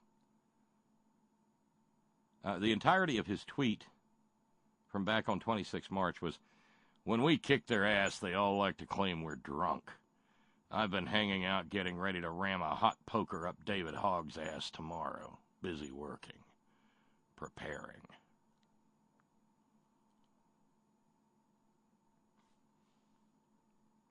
So, apparently, that was too much, even for Sinclair Broadcasting. No word yet on whether he has resigned from his morning radio gig. I'm guessing no, but I don't know that to be fact.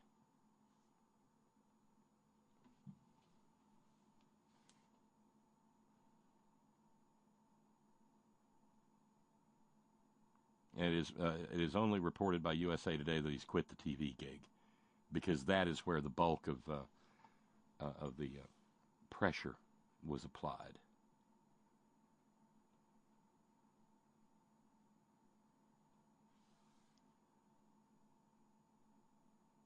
So call that a win.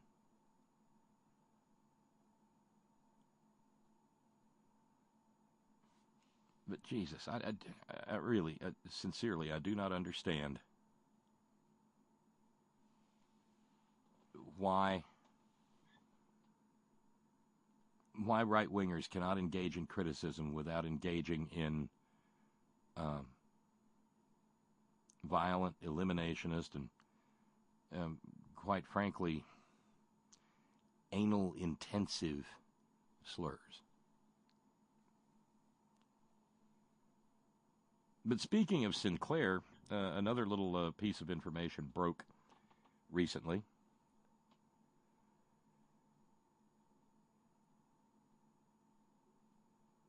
Back during the 2016 election campaign, David D. Smith, never heard of David D. Smith. Well, David D. Smith had himself a little old sit-down with Donald J. Trump. I wonder if the D stands for Denison. Oh, never mind.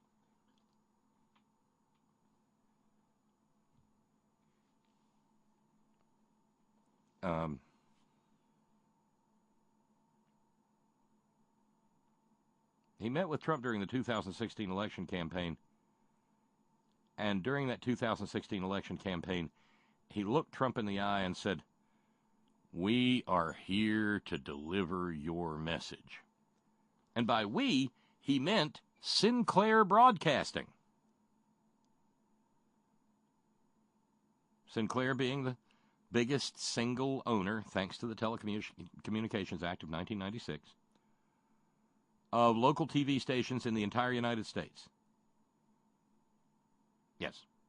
As I mentioned, if their proposed takeover of Tribune Broadcasting clears, they will reach 72% of all American households with their toxic propaganda.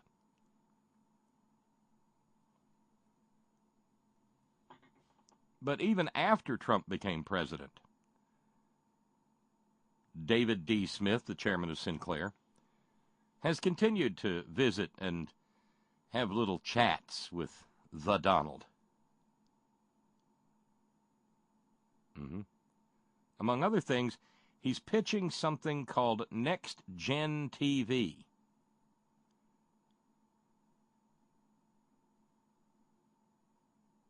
And the purpose of Next Gen TV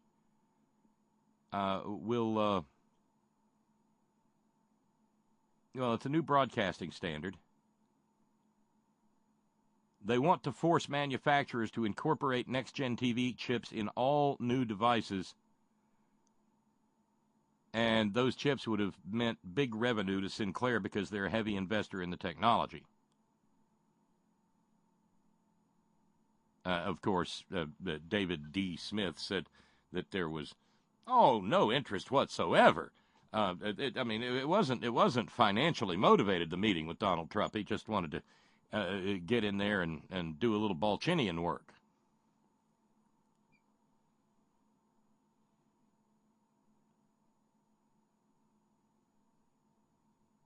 See, the next-gen chip lets mobile devices get messages from an upgraded government warning system, and bureaucrats, whatever, can use it to disseminate video statements and multimedia, even when telephone lines are down. And David D. Smith would never think that the administration of a tyrant would use that for evil purposes. No, of course not. I mean, it just, back in 2016, it's just that he's, like I said, he sat down and looked at Trump and said, we're here to deliver your message. David D. Smith said, the public interest aspect is enormous in terms of the lives it will save.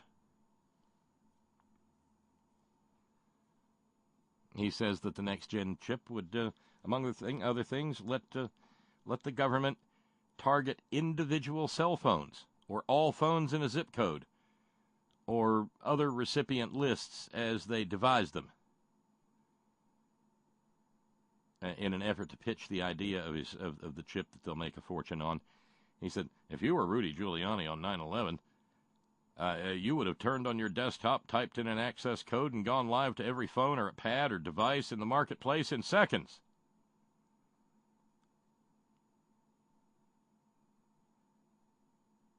And meanwhile, trying to downplay the effect of the meeting he had at the White House, he said, I got an invitation. I was invited to say hello to the president, so I said, hey, great, have a nice day. Because I'm sure that's all that got said.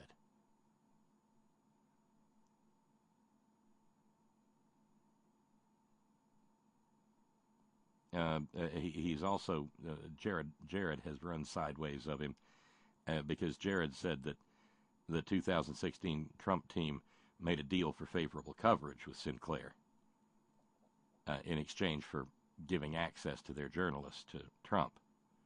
David D. Smith said, I was pissed off. Well, I'll bet you were, because your dirty little secret came out.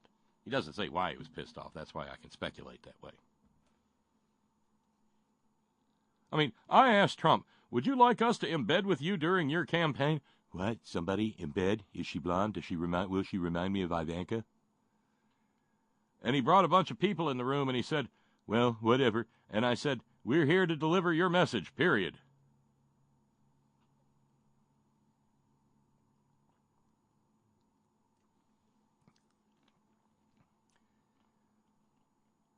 As Miranda said in Shakespeare's The Tempest, what a brave new world that has such people in it.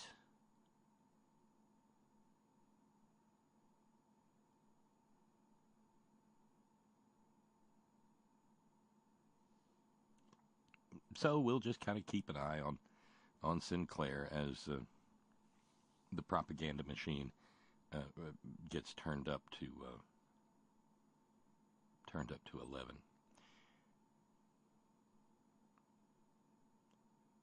I hardly made mention. I don't think I even did make mention last night of the fire at Trump Tower over the weekend. Still, last I checked, no tweets of condolence to the family of Todd Brassner. He's the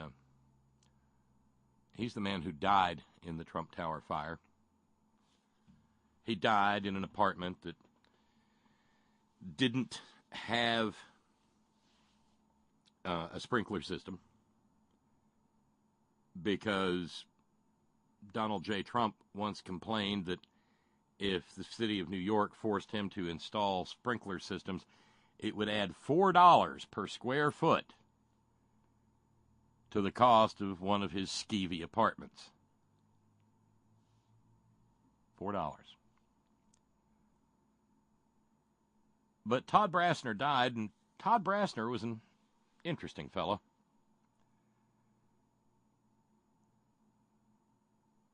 And his apartment there in Trump Tower was chock-a-block with stuff because Todd Brasner was an art dealer and art collector, and generally speaking, a bon vivant.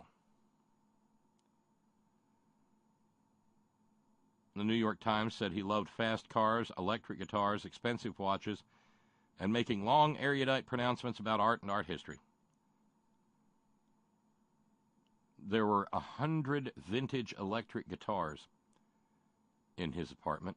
I don't know what the status of them is now after the fire. In 2015, he went bankrupt. In the bankruptcy, he listed his apartment as the location of more than $3 million worth of artwork and other collectibles. Among his other claims to fame, Todd Brasner could say that he was one of the people who had sat for a portrait by Andy Warhol.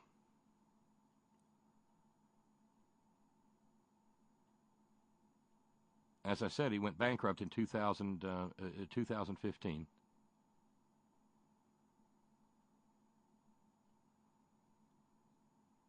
And by 2016, with the announcement by the Nectarine Nero that he was going to run for president,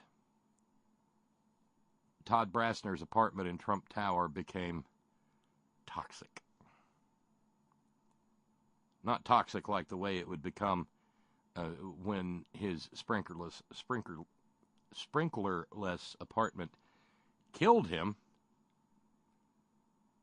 but toxic in terms of impossible to unload.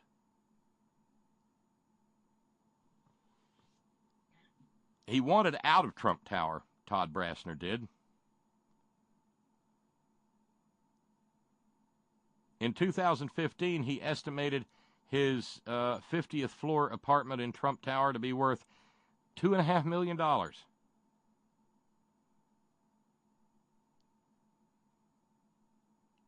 Once the campaign got underway, he couldn't give it away.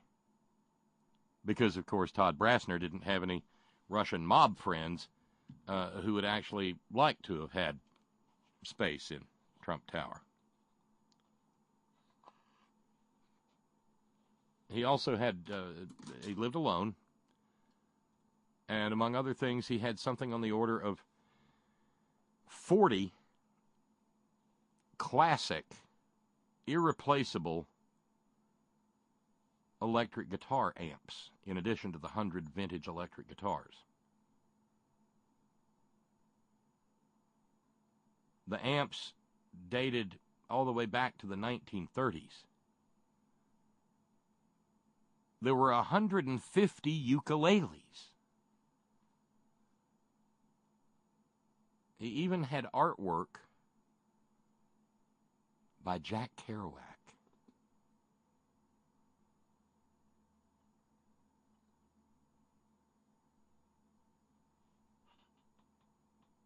The closest thing we get to something from the Trump Organization, by way of mentioning him, a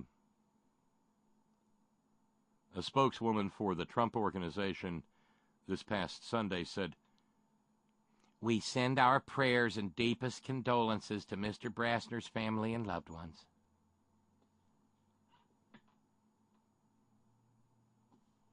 The reason there were no sprinklers in the apartment,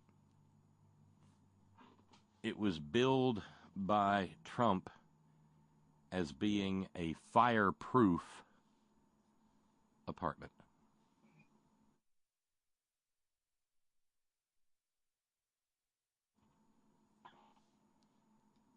Yeah, not so fireproof after all.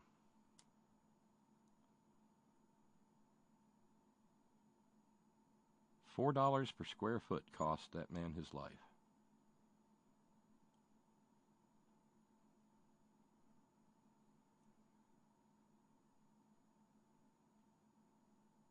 How sad. And Todd Brasner had been in the thick of things one of his friends, Jody Stewart, his first girlfriend, said he led a very out there life. We used to go to the Fillmore East in Max's, Kansas City. Todd got right in with the factory, and Andy Warhol, he picked him. Jimi Hendrix, Andy Warhol, Jaguars, beautiful homes, beautiful women.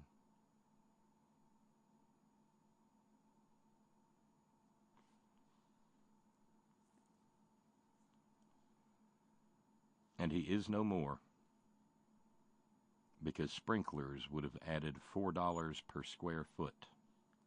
4 measly, miserable, stinking dollars per square foot to the cost of a crummy apartment in a crummy building. If you use a search engine and you look up Todd Brassner, Toddbrassner, Todd Brassner, Andy Warhol portrait,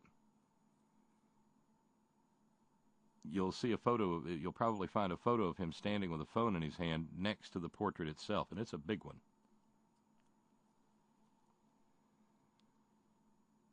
And that'd be kind of cool, wouldn't it?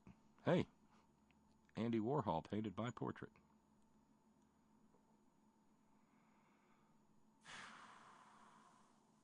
Yeah. Sad. Sad. Among other things, when the fire was first being reported, the first thing that popped into my mind was, well, dadgummit, those shredders do overheat from time to time.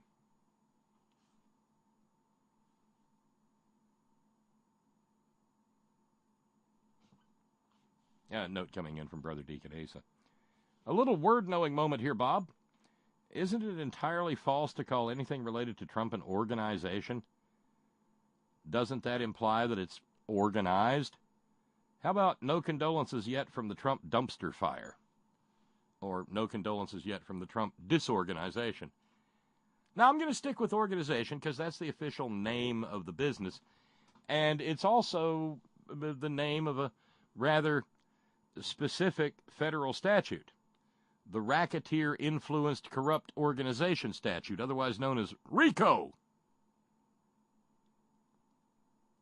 Which, I don't know, if things continue apace as they appear to, we may find out being actually applicable to the Trump disorganization.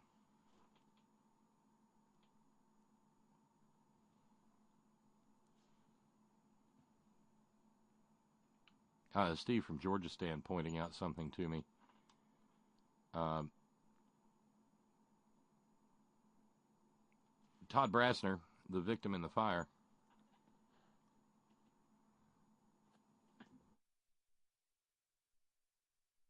well, his dad was the art dealer Jules Brassner. That's where Todd learned the biz. He died a couple of years back, 2015. He was 99 years old.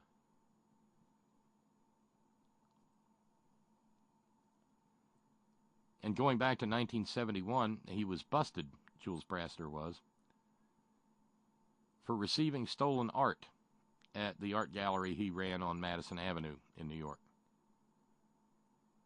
A stolen Monet. And then upon being searched, they found another $70,000 worth of stolen art in the gallery and in his Westchester home. That's the 1970s. That's 1971. Before like international insurance companies began bidding the cost of a postage stamp sized portrait by Van Gogh up to $50 million and so forth. So $70,000 was a lot of money back then.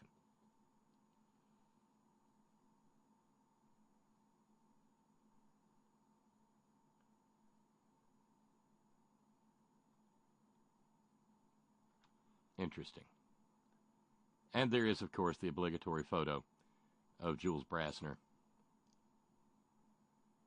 in the company of none other than, the Mar-a-Lago Mussolini himself, Donald J. Trump.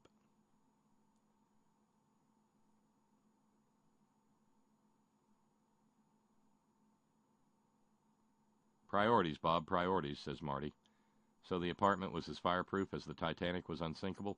He had to call the new Masters champion. Yeah, he couldn't be giving... Right, yeah.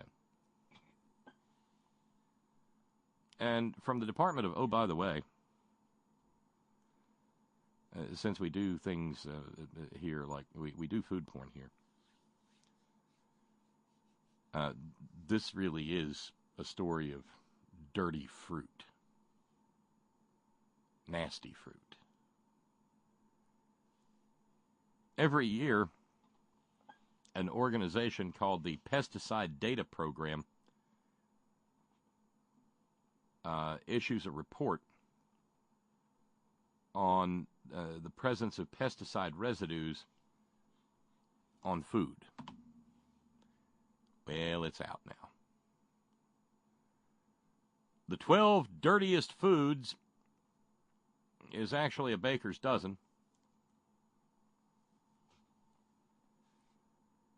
The Environmental Working Group has produced its Shopper's Guide to Pesticides in Produce. The number one, and it seems to hold its place there pretty consistently, the number one dirtiest fruit, and not in a good way, is the strawberry. The luscious, tart, tangy, magnificent, delicious strawberry. Nothing else is as subject to having an excess of pesticides on it as is the strawberry. But don't think that if you avoid strawberries, you're avoiding pesticides. If you're not eating organically produced fruits and vegetables, you're getting pesticides. Because according to the group's testing, the Environmental Working Group, 70% of conventionally grown non-organic produce samples were contaminated. Number 2 on the list, strawberries. Let's stay in the S's. Spinach. When you go to the salad bar there and ooh, look, baby spinach. Yeah.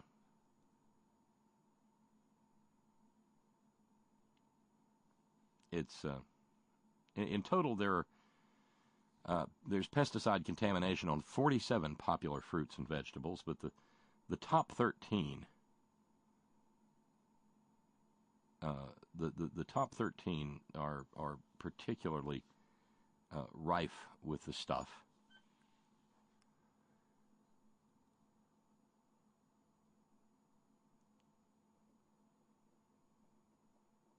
So you got strawberries. Then you've got spinach. Nectarines.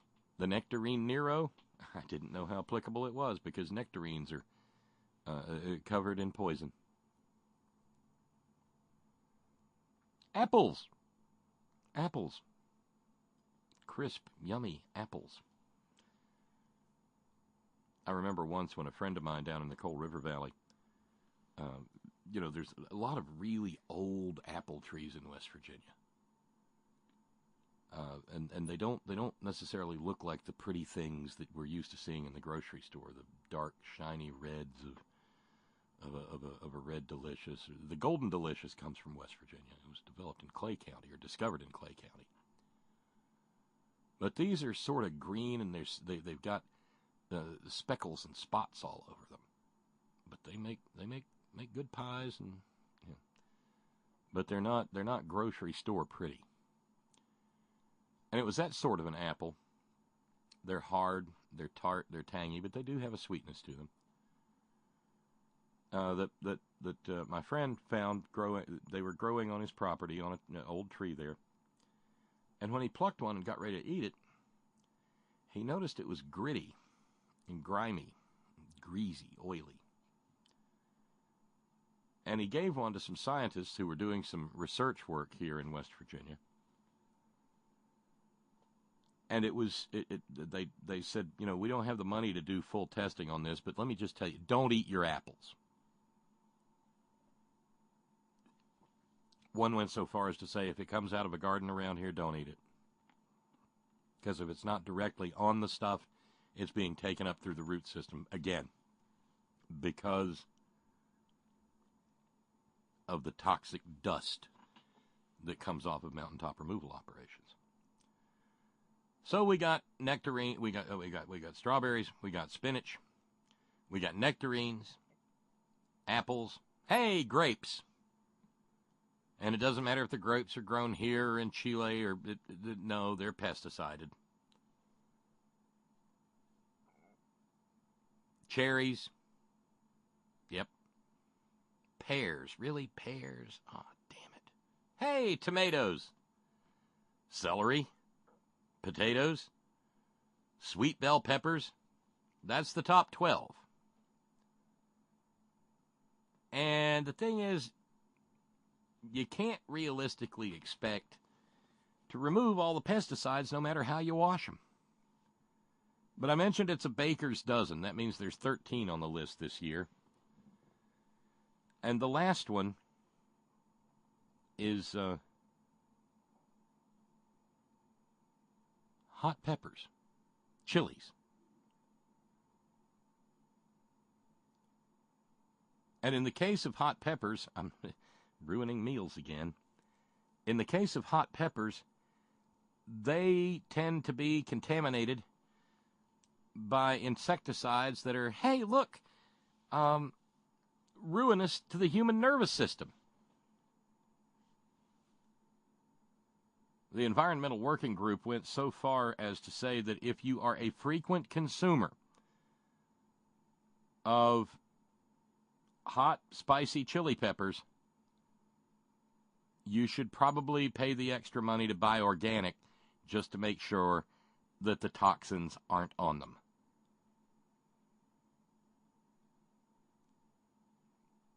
They went on to say if you can't find or afford organic hot peppers, then cook them. That way the pesticide levels diminish with the application of the heat.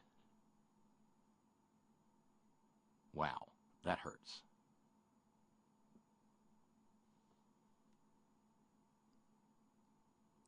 Within the, and this is, you know, this has some significance because you walk into a grocery store and the way grocery stores are set up, they try to herd you to the produce aisle first because there's money there,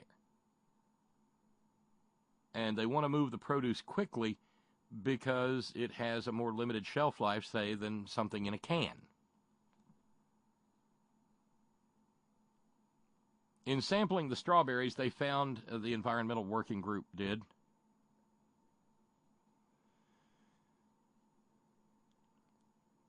$20 pesticides on strawberries.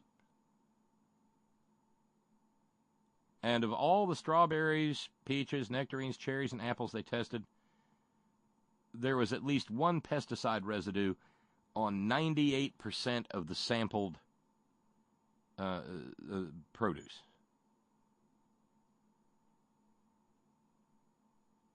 As far as spinach is concerned, it had 1.8 times as much pesticide residue by weight than any other crop. Yeah, well, big deals, right? I mean, something's going to kill you, right?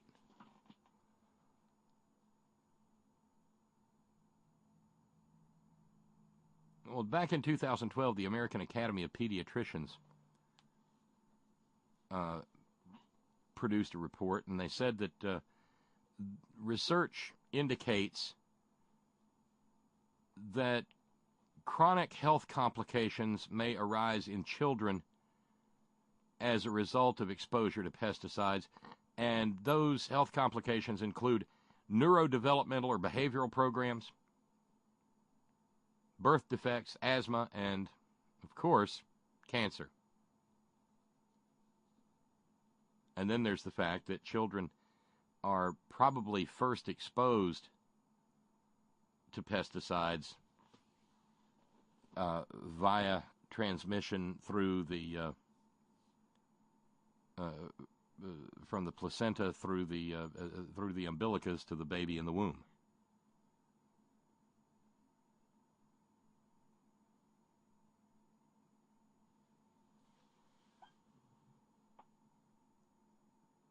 How many of us have just reached into that bag of grapes?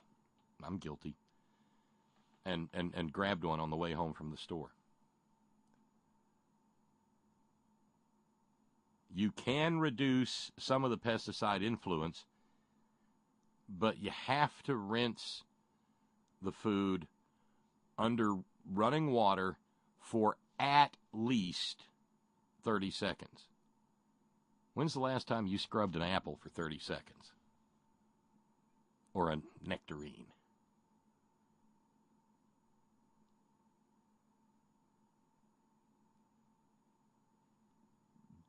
$30 seconds? A minute? Yeah.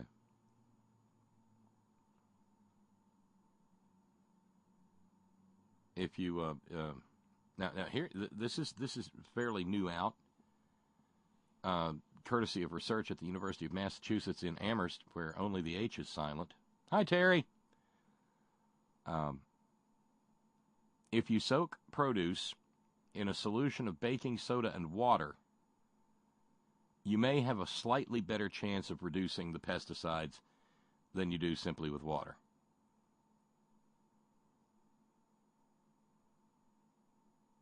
Meanwhile, Tom Stenzel over at the United Fresh Produce Association, which is, of course, a lobby group that represents growers and shippers and fresh-cut processors, wholesalers, distributors, and retailers, he wasn't real happy.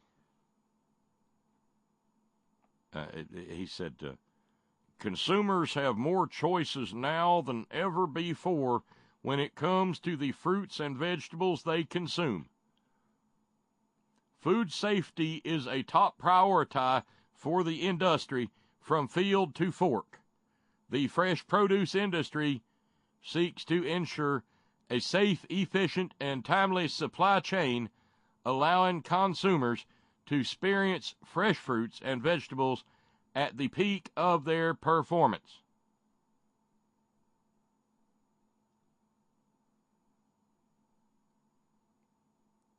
Please keep buying our pesticide-laden crap.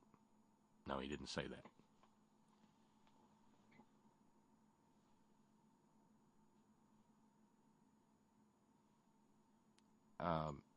On the other hand, there's the Clean 15.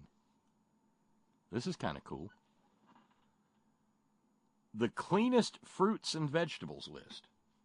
Guess what number 1 is? I'm very happy about this. Avocados. Sweet corn follows, pineapples, cabbage, onions, frozen sweet peas, papayas, asparagus, mangoes, eggplant, honeydew melon, kiwi, cantaloupe, cauliflower, and broccoli. In regard to the avocados and sweet corn, both items showed less than 1% of tested samples contained pesticides.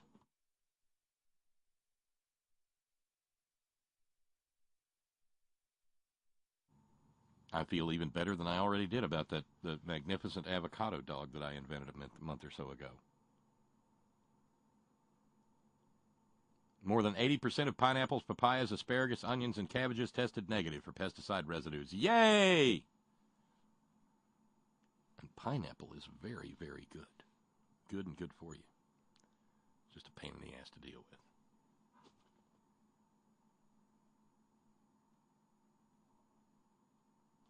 Meanwhile, Brother Deacon Asa points out, you're absolutely getting pesticides, even if you use organically produced fruits and vegetables. The pesticides approved for organic use have to comply with the organic program as opposed to synthetic pesticides. For example, petroleum is considered an organic compound. Oh, that's a little terrifying. Yuck.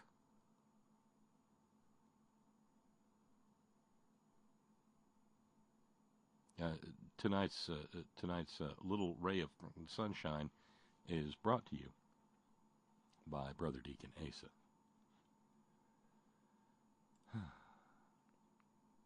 But of course, friends and neighbors, all of the bullshit nutritional supplements brought to you by H.O.R.N Nutraceuticals at H.O.R.N Labs on Twitter is guaranteed pesticide free. Because after all, they are bullshit nutritional supplements and therefore cannot contain pesticides. Note coming in from Don. A while ago, I heard that honey was also contaminated with pesticides. Wouldn't surprise me. It's not like we've made life easy for the bees. Hello, Roundup.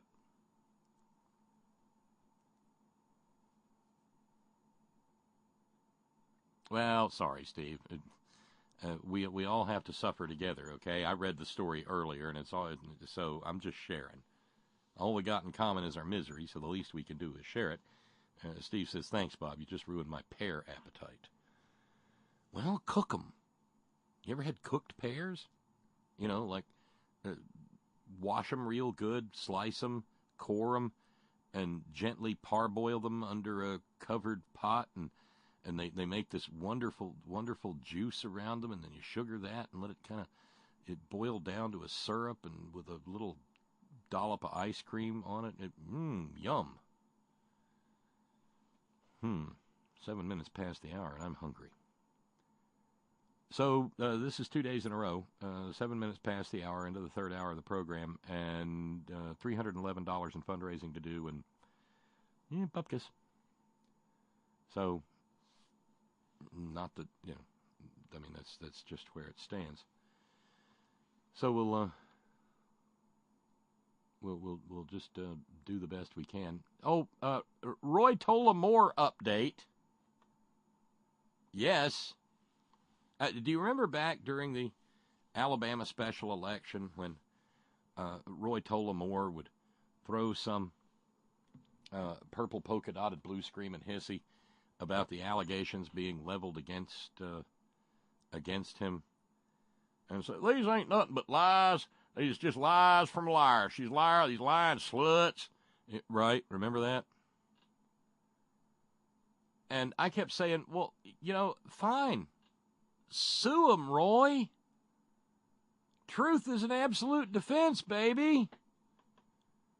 And then pointed out, of course, that Roy couldn't sue him because that would mean he would expose himself to discovery in the middle of his campaign, and he just didn't want to do that. Well, Lee Korfman, the first woman to speak out against Roy Tola Moore, she sued him because he called her a liar in public. She wasn't a public figure. He defamed her and defamed her reputation. And so now, lo and behold, good long while after the lawsuit was filed, and now that Roy Tola is, I don't know, maybe he's raised that $3.5 million or whatever it is he said he needed to raise in order to pursue litigation, because he's damn sure not going to pay for it out of his own pocket. He has filed a counterclaim against Lee Korfman. And they were late yesterday evening. They were filed in Montgomery County, Alabama Circuit Court. And the documents describe Ms. Korfman's lawsuit as frivolous and groundless. And Roy Tola strongly denies the allegations of sexual misconduct. Then Melissa Isaac, I-S-A-A-K, wonder is she one of those, and you gotta say it like Mrs. Moore says it, G lawyers. Melissa Isaac gave a statement. She's his lawyer. And she said, "This is and has been a political attempt to smear the good name and reputation of Judge Roy Moore, and we will not let this injustice continue." Well, the only injustice, honey, ma'am, is that, sorry, snuck in there, I apologize. I don't apologize if anybody was offended. I apologize. The only problem, ma'am, is that he's not a judge. So, right out of the box, ma'am, you're a liar. He's not a judge. He's not judging anybody. He's not on the bench. He doesn't get a robe. The Supreme Court didn't want him, wouldn't have him, got thrown out twice. He's not so much as a traffic court judge. He's not fit to judge a spelling bee. So, Melissa Isaac, you can start by not lying about your client's status. He is not a judge, and having been a judge doesn't mean that judge becomes your first fucking name.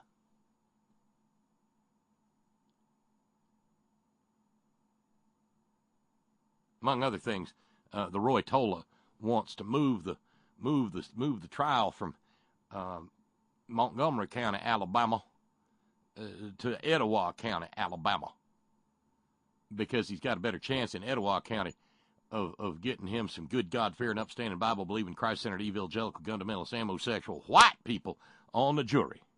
Yes.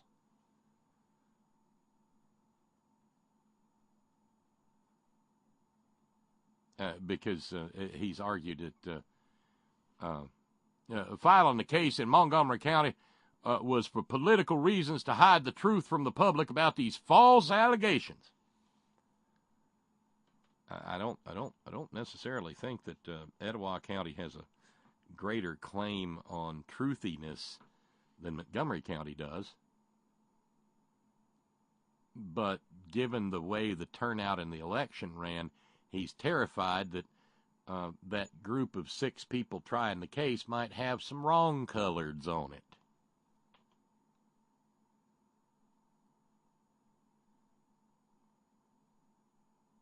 Meanwhile, Ms. Korfman's lawyer, responding to AL.com, said, "Our client has been repeatedly called a liar, including in this court filing by Roy Moore. As we have said all along, Ms. Korfman's focus is on holding those who say that she lied accountable, and we look forward," and this is where it gets fun, "and we look forward to the discovery process in our case against Mr. Moore and his campaign committee and defending our client in court." Which is a very upright and lawyerly way in Alabama of saying, "Fill your hands, you son of a bitch." Which is, the line from True Grit, John Wayne. Right. With the reins in his teeth and the rifle in one hand, right, and the horse.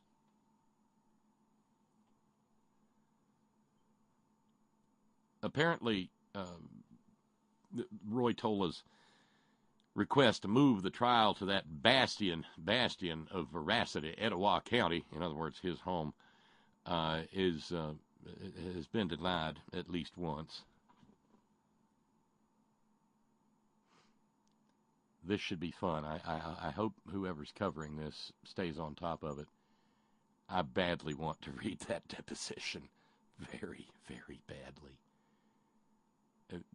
Roy Tola, when he starts getting pressed on all the groping that he is alleged to have done, he's liable to start handling snakes or speaking in tongues or rolling on the floor or flinging Crisco oil around because he's Roy Tola Moore. The lawsuit, on the other hand, should keep him tied up and keep him from running for anything for a little while if he isn't already toast.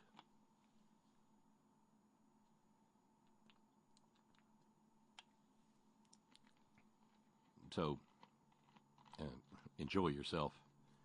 Enjoy yourself, Roy. I hope it doesn't hurt too little.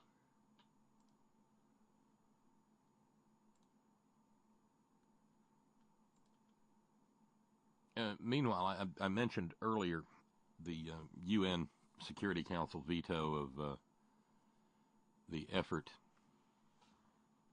to issue a condemnation of the gas attack in Syria.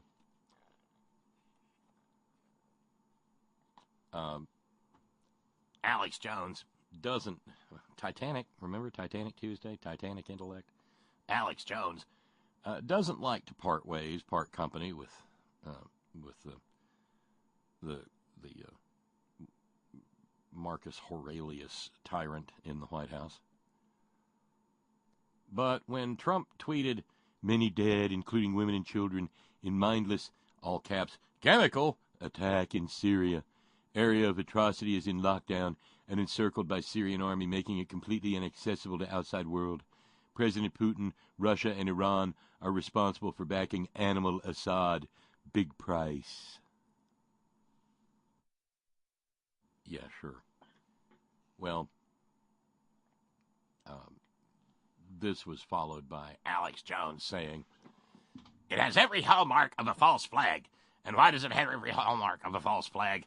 The Russians have announced they're pulling out a month ago. The United States announces it's going to pull out a week ago. President Trump, the globalists openly want to keep us there and break the country into 3 parts. This is a big, big deal."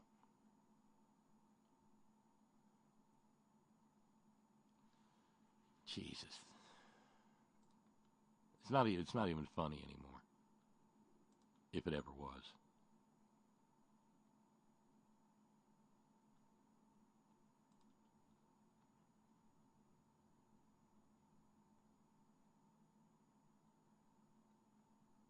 So,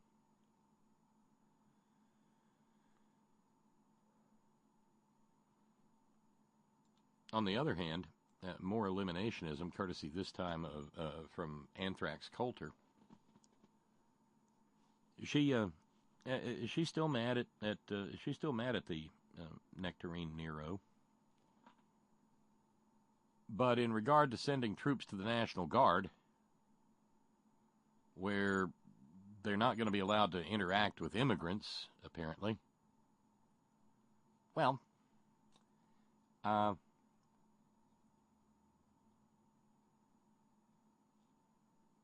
doesn't sit so well with Anthrax Coulter.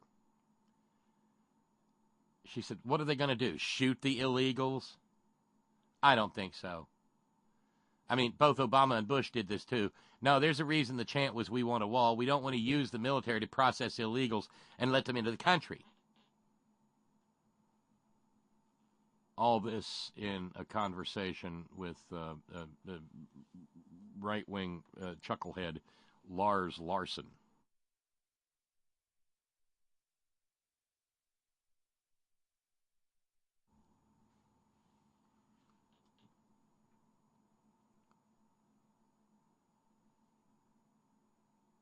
Coulter went on to say that she didn't think having the National Guard there was even a deterrent. I don't know. We'll see. If I were an illegal, I mean, unless they're going to shoot one and send a message to the rest, as Voltaire's line in Candide is, "We hang one to encourage the others." If you shoot one to encourage the others, maybe they'll learn, but otherwise, we'll see. We'll see. Of course, she doesn't have a television program to boycott the advertisers they're on. So she gets to say, let's shoot an immigrant or two. Because, her name, Coulter, she was never an immigrant. Her family was never, no, the Coulter is probably an old Haudenosaunee word, right?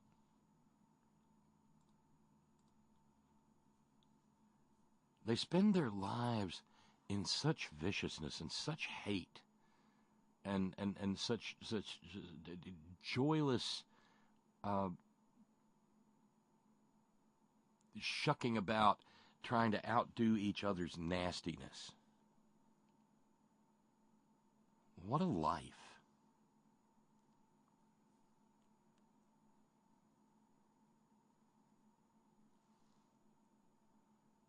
God Almighty.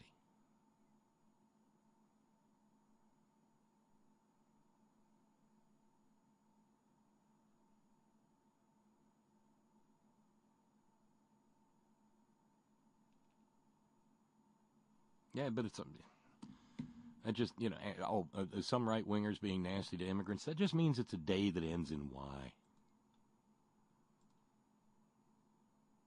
Jesus.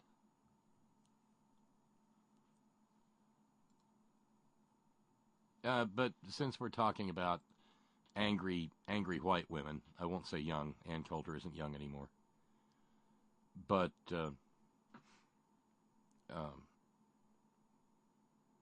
Aryan Barbie is. Oh, dear God. Yeah, Aryan Barbie is angry at JayZ. Yeah, you ever notice she spends most of her time being angry at people of color? Is it just because she's little Kleagle Barbie?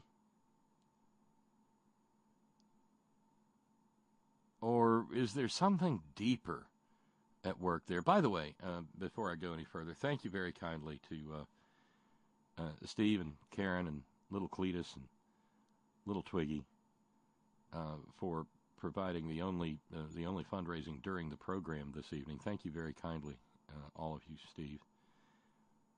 Sorry you had to bail on your D.C. trip, friend. I know that meant a lot to you. Oh, it did. And we're trying to make the best of it. But thank you, Steve. That means that the fundraising hole that remained is now down under $300. We're down to $291 to go.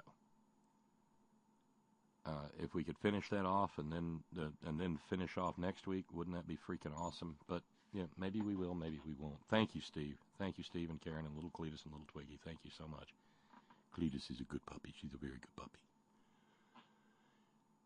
So back to exalted Cyclops Barbie, Tomi Lahren. You remember Tomi Lahren, the granddaughter of an illegal immigrant who dodged getting kicked out of the country. That Tomi Lahren. So, no, she got all mad at JayZ because JayZ showed up on the new interview program that David Letterman has going on. And in that interview, he said that the Trump regime has caused to bubble to the surface of the American body politic what he described as an ugly side of America. That ugly side of America being the massive amounts of racism that are there for anyone who cares to look to see since Trump arrived on the scene and ran an entire presidential campaign that was based on nothing but racism. Uberstormgruppe Führer Tomi Lahren, well, that just pissed her right off because she's pissed off. She's an angry woman, an angry, poorly educated, not particularly well-spoken woman. Hold on a minute. Dadgummit. Okay. I don't know why you were muted. Maybe because that's the way it should be, but no, here we go. Get the hockey puck. Brace yourself for this one, folks. Last week on David Letterman's Netflix show, rap mogul and glorified ex-drug dealer of 14 years, Sean Carter, a.k.a. JayZ, took a swipe at President Trump, claiming our president is, quote, bringing out an ugly Your president, sister, your president, not my president. Side of America. Take a look. He's bringing out an ugly side of America that we wanted to believe was gone. And it's still here, and we still got to deal with it. It's true, isn't it? I mean, I even got some communications. Bob, saying that Trump supporters are a bunch of Nazis. Well, that's just not nice. I mean, we don't have real Nazis here. I mean, we might have a Klansman or two, but they're a teeny tiny minority, and then somebody got killed in Charlottesville, and they marched in their hundreds. And they show up all over the country to proudly proclaim their Nazi-ness. We thought it was gone. We thought, you know, we tried to convince ourselves that the Klan was just a little group of disaffected bubbas with white bed sheets and cheap beer. The we in that was thinking that were wrong.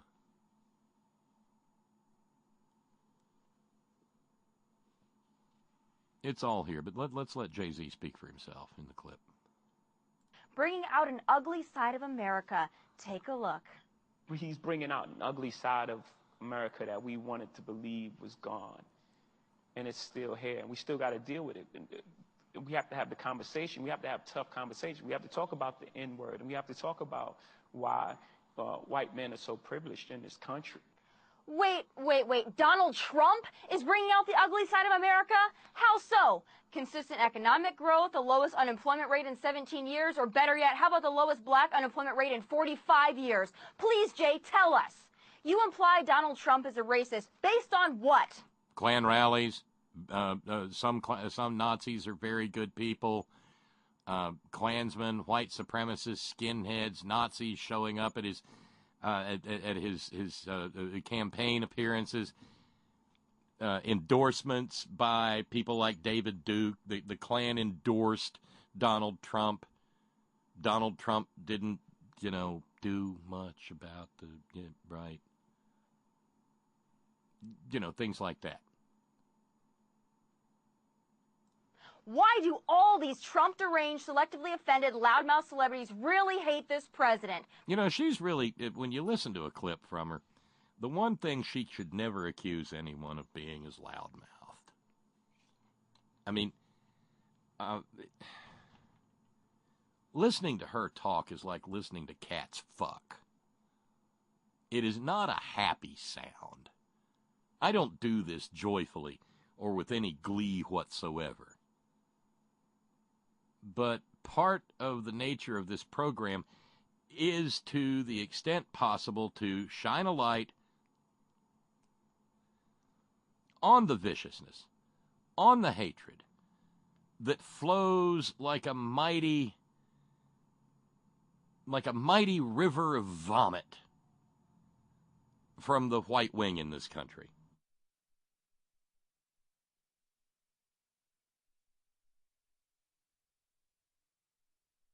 And that mighty river of vomit, apparently, one of its tributaries is, the mouth of little Kleagle Barbie here. Because it seems to me this president is doing more for Americans of all races than you or your anointed one Barack Obama ever did. While the left gives nothing but lip service to minority communities, Donald Trump advances policies that actually help people pick themselves up and better their situation. You talk about lip service there, Tomi.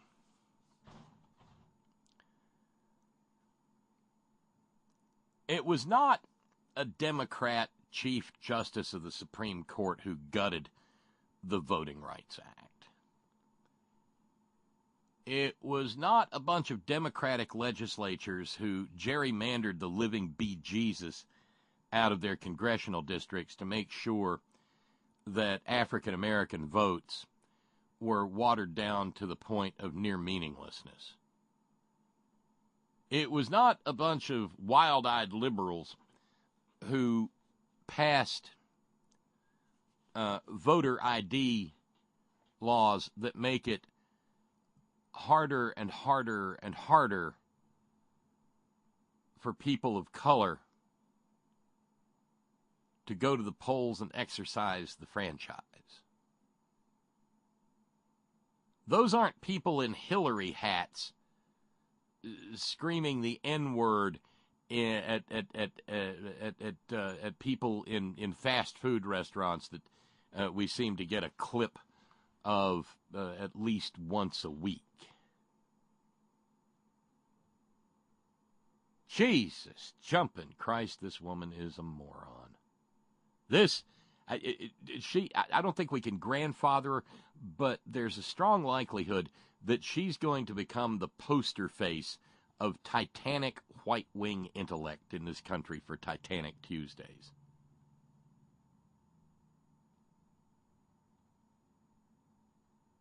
Oh, dear.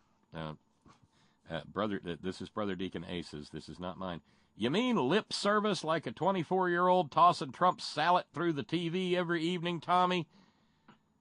Yeah, while the Democrats show up in these communities every 2 to 4 years to pander and patronize, President Donald Trump goes to work every single day to make things better for every American. Yeah, after he's had executive time where he watches Fox News TV, Radio Rwanda's shitheads on a sofa for all 3 hours, and then rage tweets about a search warrant being an attack on the United States of America, and spends practically every weekend of his presidency on the federal dime, making the federal government pay his entire support staff's hotel rooms at his personal disgusting pile of bricks down in Florida or in Bedminster, New Jersey, or what have you. Goes to work every day for the American people. Jesus Christ, Tommy. They just recently had to add foreign policy time to his schedule so that they could make him sit down and actually do his goddamn job. The presidency of the United States in itself is foreign policy time, but you have to set it aside like snack time in fucking kindergarten just to get him to sit still long enough to hear about what a disaster he is turning the world into. Christ. And JayZ, it's pretty ironic you're suggesting Donald Trump is a racist when you campaign for Hillary Clinton. How is that ironic? I don't think she knows the meaning of the word. It may be time for the goddess to teach her the meaning. Remember that? That would be Hillary Clinton, the woman who called young black Americans super predators, the one who stood by Bill when he signed the $30 billion Clinton crime bill that imposed the death penalty on dozens more crimes and mandated life sentences for some 3-time offenders. Yep. That incidentally, members of the black community sought back when that was going on. I mean, I don't like the super predators line, but at this point in time, we kind of have to acknowledge that Hillary Clinton has a penchant for sticking her foot in her mouth. It's part of the problem of her lack of overall campaign skills. She said a lot of stuff that I disagree with. But you know what, Tommy? If she was in the White House right now, we wouldn't have half the problems that we have right now. And the vast majority of the world would not be waking up every morning wondering if some part of the globe was glowing in the dark because Donald J. Spiroquete had a Twitter tantrum. Note coming in from Matt in San Francisco. She's young, blonde, angry, and uninformed. She'll be the top star at Fox in no time. Oh, she's climbing, Matt. She's climbing. Subject line, to Tomi from Scott and Punky. LBJ had 3 TVs in the Oval Office, along with the Associated Press and UPI tickers. He kept up on news and managed to do his effing job. It's called multitasking. Yeah, but you've got to have a good functioning, not hollowed out by Spiroquete's brain in order to do something like that. There's nothing, Scott, Punky, baby.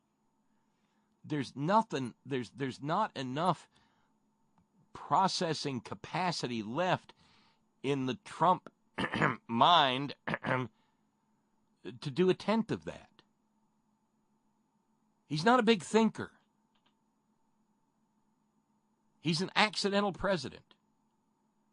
Again, he's in the Oval Office because the Electoral College failed to do that for which the Electoral College was put in place by the framers of the Constitution.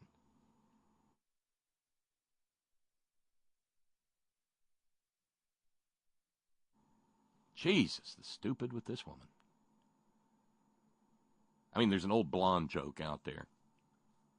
And it's genderless, so it's okay to tell it. It's just about blondes. Blonde guy, blonde girl. There's this blonde. And everywhere the blonde goes, the blonde is seen with a pair of headphones on. And one day, just as a matter of curiosity, somebody walks up and takes the headphones off the blonde. And the blonde drops dead after about 5 minutes. Curious, the person who took the headphones off puts them on their own head.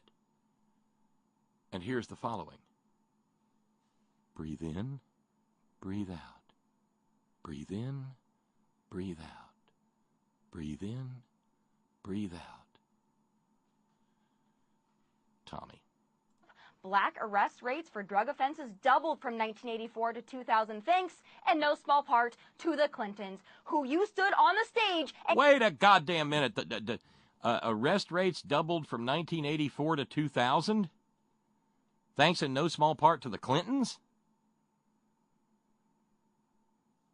This young woman is a real terror with a naked statistic.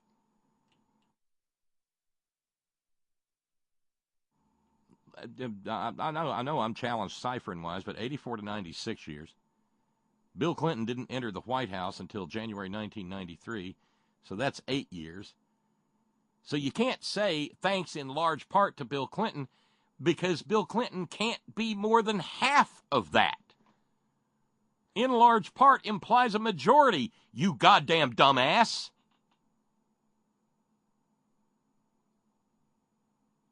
But meanwhile, Emery and Cletus are sitting there, the collective Emery and Cleti are sitting there all around America, and they're just looking at her, and they don't care what she's saying. She purty. But it helps that she's reinforcing their nativist racism, their white nationalism, their alt-rightness.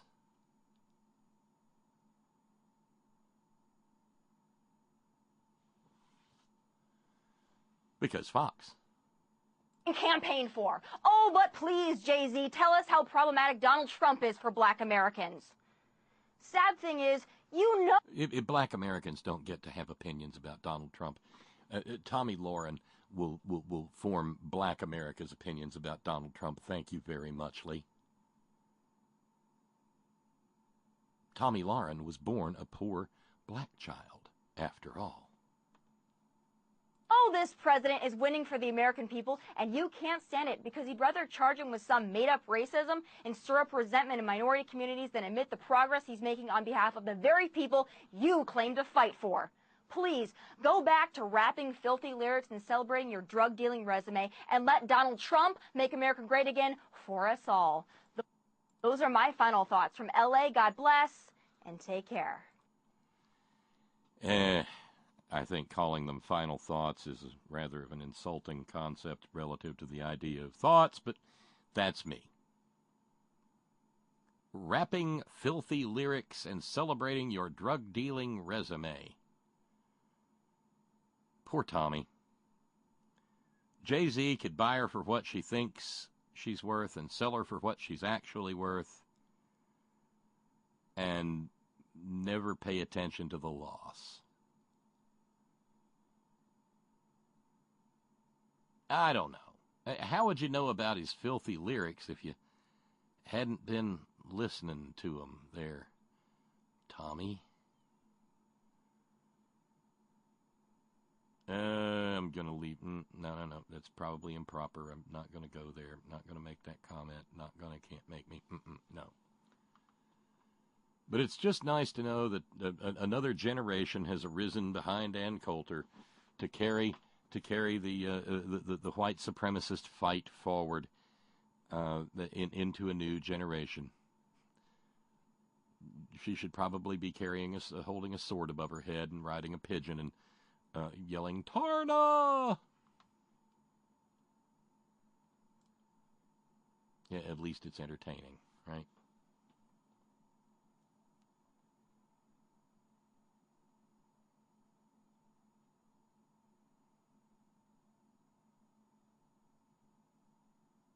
So you get the idea? Do you get the idea that the prayer meeting Wednesday tomorrow is going to be a real Lulu?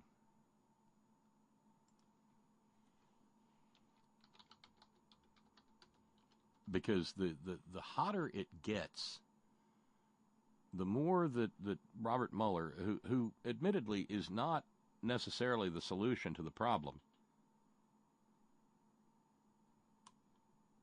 the more that he dials up the heat, and the more that he moves around on the chessboard like he actually knows how to play the game, while, you know, Donnie's playing jacks. The more the Tomi Lahrens of the world are going to go over the top. Sooner or later, you just wonder, sooner or later,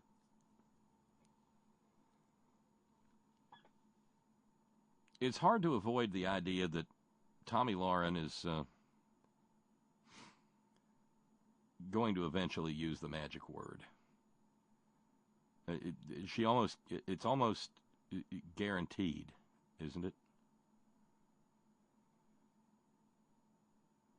And speaking of that word, let's go down to Georgia, Stan, for a few minutes, shall we?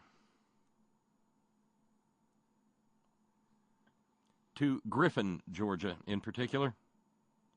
Griffin County, Georgia.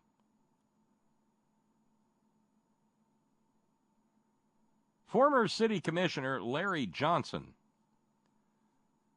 decided it was time to tell a story about the days of his youth.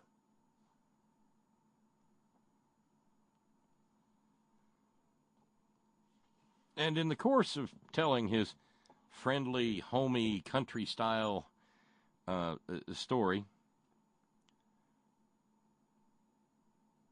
Larry Johnson, white Larry Johnson. I said, let's go to Griffin County, Georgia, in the chat room. Steve from Georgia Stan says immediately, let's not. Let's don't and say we didn't. Larry Johnson began to wax nostalgic. Not going to play you the clip. Just the quote. There were white folks. There were black folks when I was growing up. Really, Larry? There were black folks, were there? There was white trash, my family. And there was Inktown. You know, the word. I lived next to Town, the word.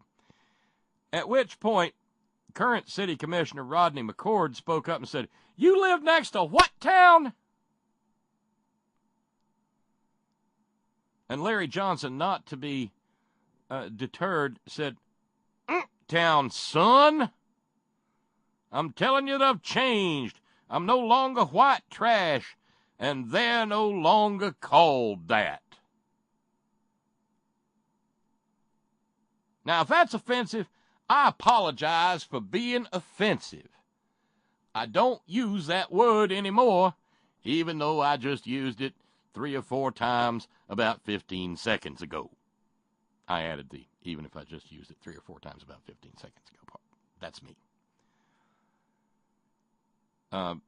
CNN reached out to Larry Johnson, and he said he felt bad, but he wasn't going to apologize. He wasn't going to apologize to Councilman McCord, who is black, unless Councilman McCord apologized to him for interrupting him by saying, you lived near what town? That was interrupting him, you understand? Larry Johnson said, in doing so, I used words familiar back then, but I was interrupted and did not get to say, but we no longer use those words today, and the world is a better place.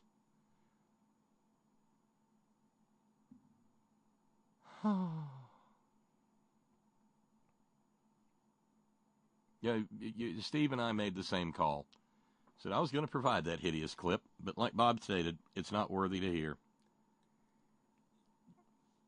But the fact of the matter is, one of these days, there will be a clip of Tomi Lahren saying it. And then, clothed in all the majesty of her white privilege, she'll say, "Why can't I say it? They say it to each other all the time."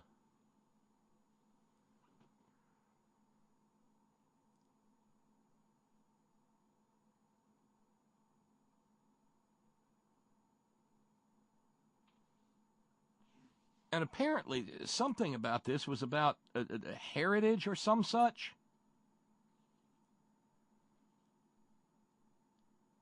Because Larry Johnson appeared before the council, wait for it, to implore the council for a Confederate History Month. We need a Confederate History Month so that we can remember those gallant men who used that word, but may have been misguided in using that word, but went to war so they could keep on using that word and owning the people that they used that word on. Mercy's sakes, I just don't understand why we got to have these attacks on our hateless heritage. No, I'm not kidding.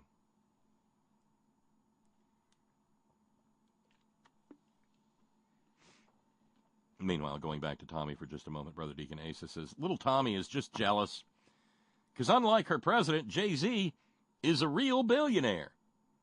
Also, methinks that she has a thing for young black men, what she doesn't know how to express real good. Now, there was nothing in there to indicate that, Asa. You're just speculating. That's all you're doing.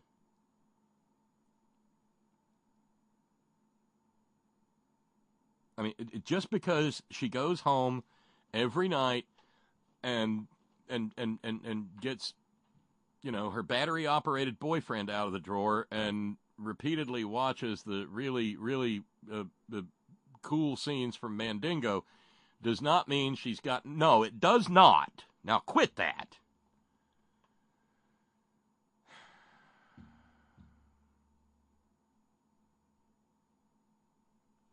Just because she understands exactly, that one time she read it in 9th grade, just because she really, really understood where Mayella Ewell was coming from and To Kill a Mockingbird does not mean that no, it just doesn't. I had to save up nickels for a slap year to send them kids to get ice cream so I could. Yeah. You live next to what town? Bless his heart, Councilman McCord said, I don't understand why in 2018 we're still talking about the Confederates.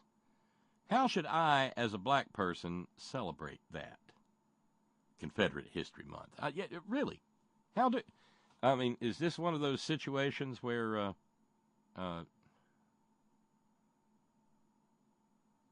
no, I'm just going to stay away from it generally.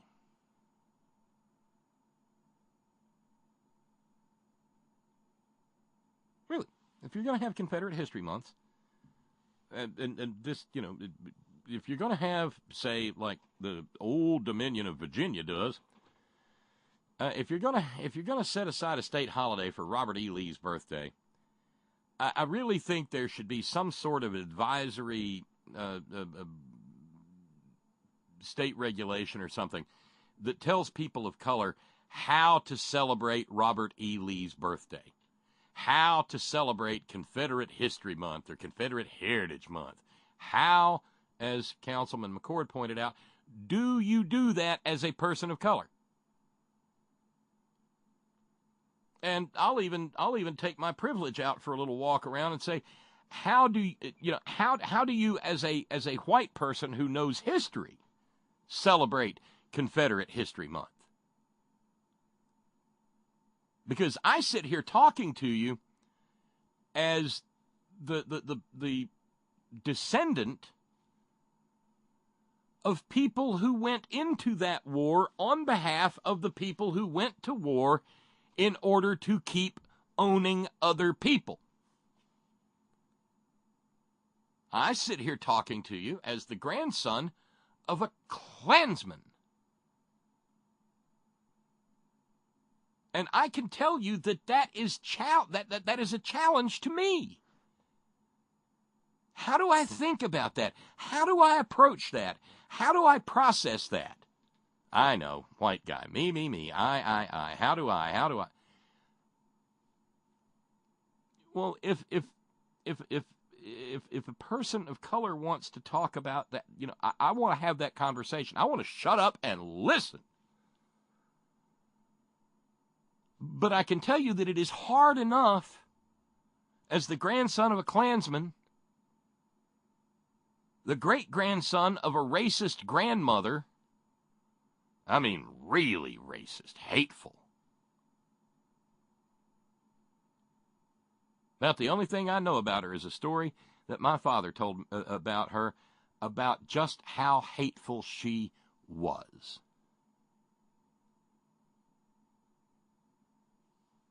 And she was Confederate through and through.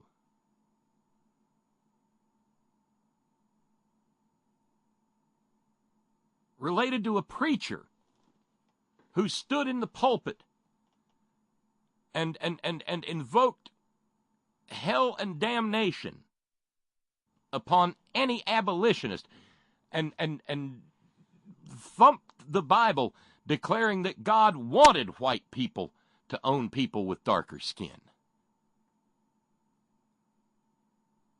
How do I deal with that? I've said in the past, I'm just trying to work some stuff off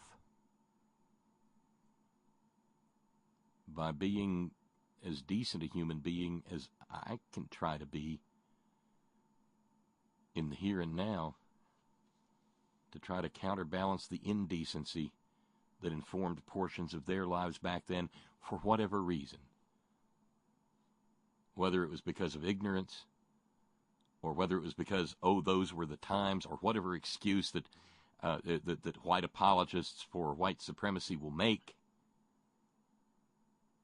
All I can do is try to work it off in my own life.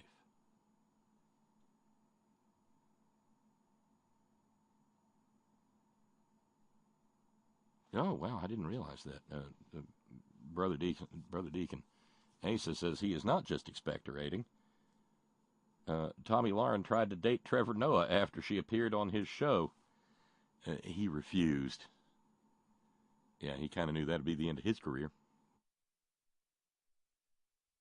And she's creepy enough that you never know if he didn't know if he was going to wake up one morning, with that whole James Caan scene from that Stephen King movie, and no.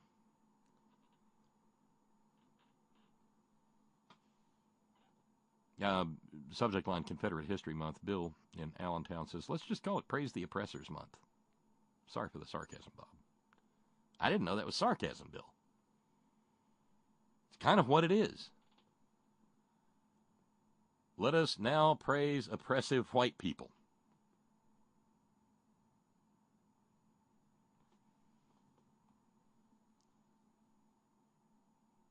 Yeah, Marty, meanwhile, says, made-up racism? Final thoughts? I guess all that peroxide does wipe the brain cells. Now, see, quit that.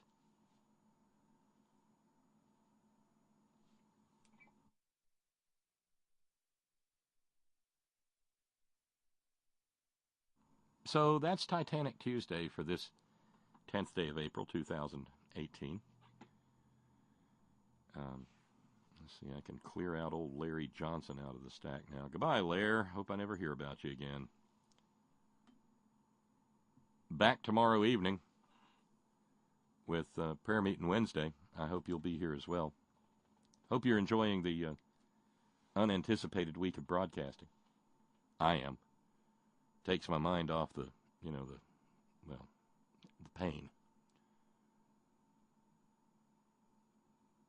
So again, we finished the program. We still got $291 to raise to finish this week's fundraising. And then whatever we can fundraise after that goes toward having more fundraising free radio in the final weeks of April. April ends on a Monday? I don't know. Let me look here. Yeah, April ends on a Monday. So, we could have 6 days of fundraising free radio. 7, 8, 9. It all depends on what we do for the rest of the week. Maybe folks thought I was gone, so they're just not tuned in. I don't know. But if you want to help, the help is needed. And appreciated. Matt in San Francisco says, subject line, Tommy, she lost me once when she was debating Obamacare and she stated she hated it. That's back when she was on her parents' health care, thanks to Obamacare. But she hated it, right? Cognitive dissonance. They don't even know what it is over on that side. So thanks to all of you who share your precious finite time engaged in this little conversational adventure that's been going on all these years. Thank you to everybody who keeps the program on the air. You are a significantly smaller number than the people who listen. Thanks to our all-volunteer staff. Thanks in the chat room to Sparky and Steve from Georgia Stan. Thank you to our news ninjas. Thank you, Brother Deacon Asa, headon.live. Thank you very kindly indeed. Thank you to John Fox, trying to get headonradionetwork.com back up and running. Thank you, Ben Birch, whiterosesociety.org. Thanks to the hardest working, bravest people I know, the men and women of Coal River Mountain Watch, crmw.net. Remember, when you purchase stuff from Amazon, just to piss off Donald Trump, go to smile.amazon.com and nominate Coal River Mountain Watch to receive a portion of the proceeds from your purchase. It's not a lot, but every little bit helps.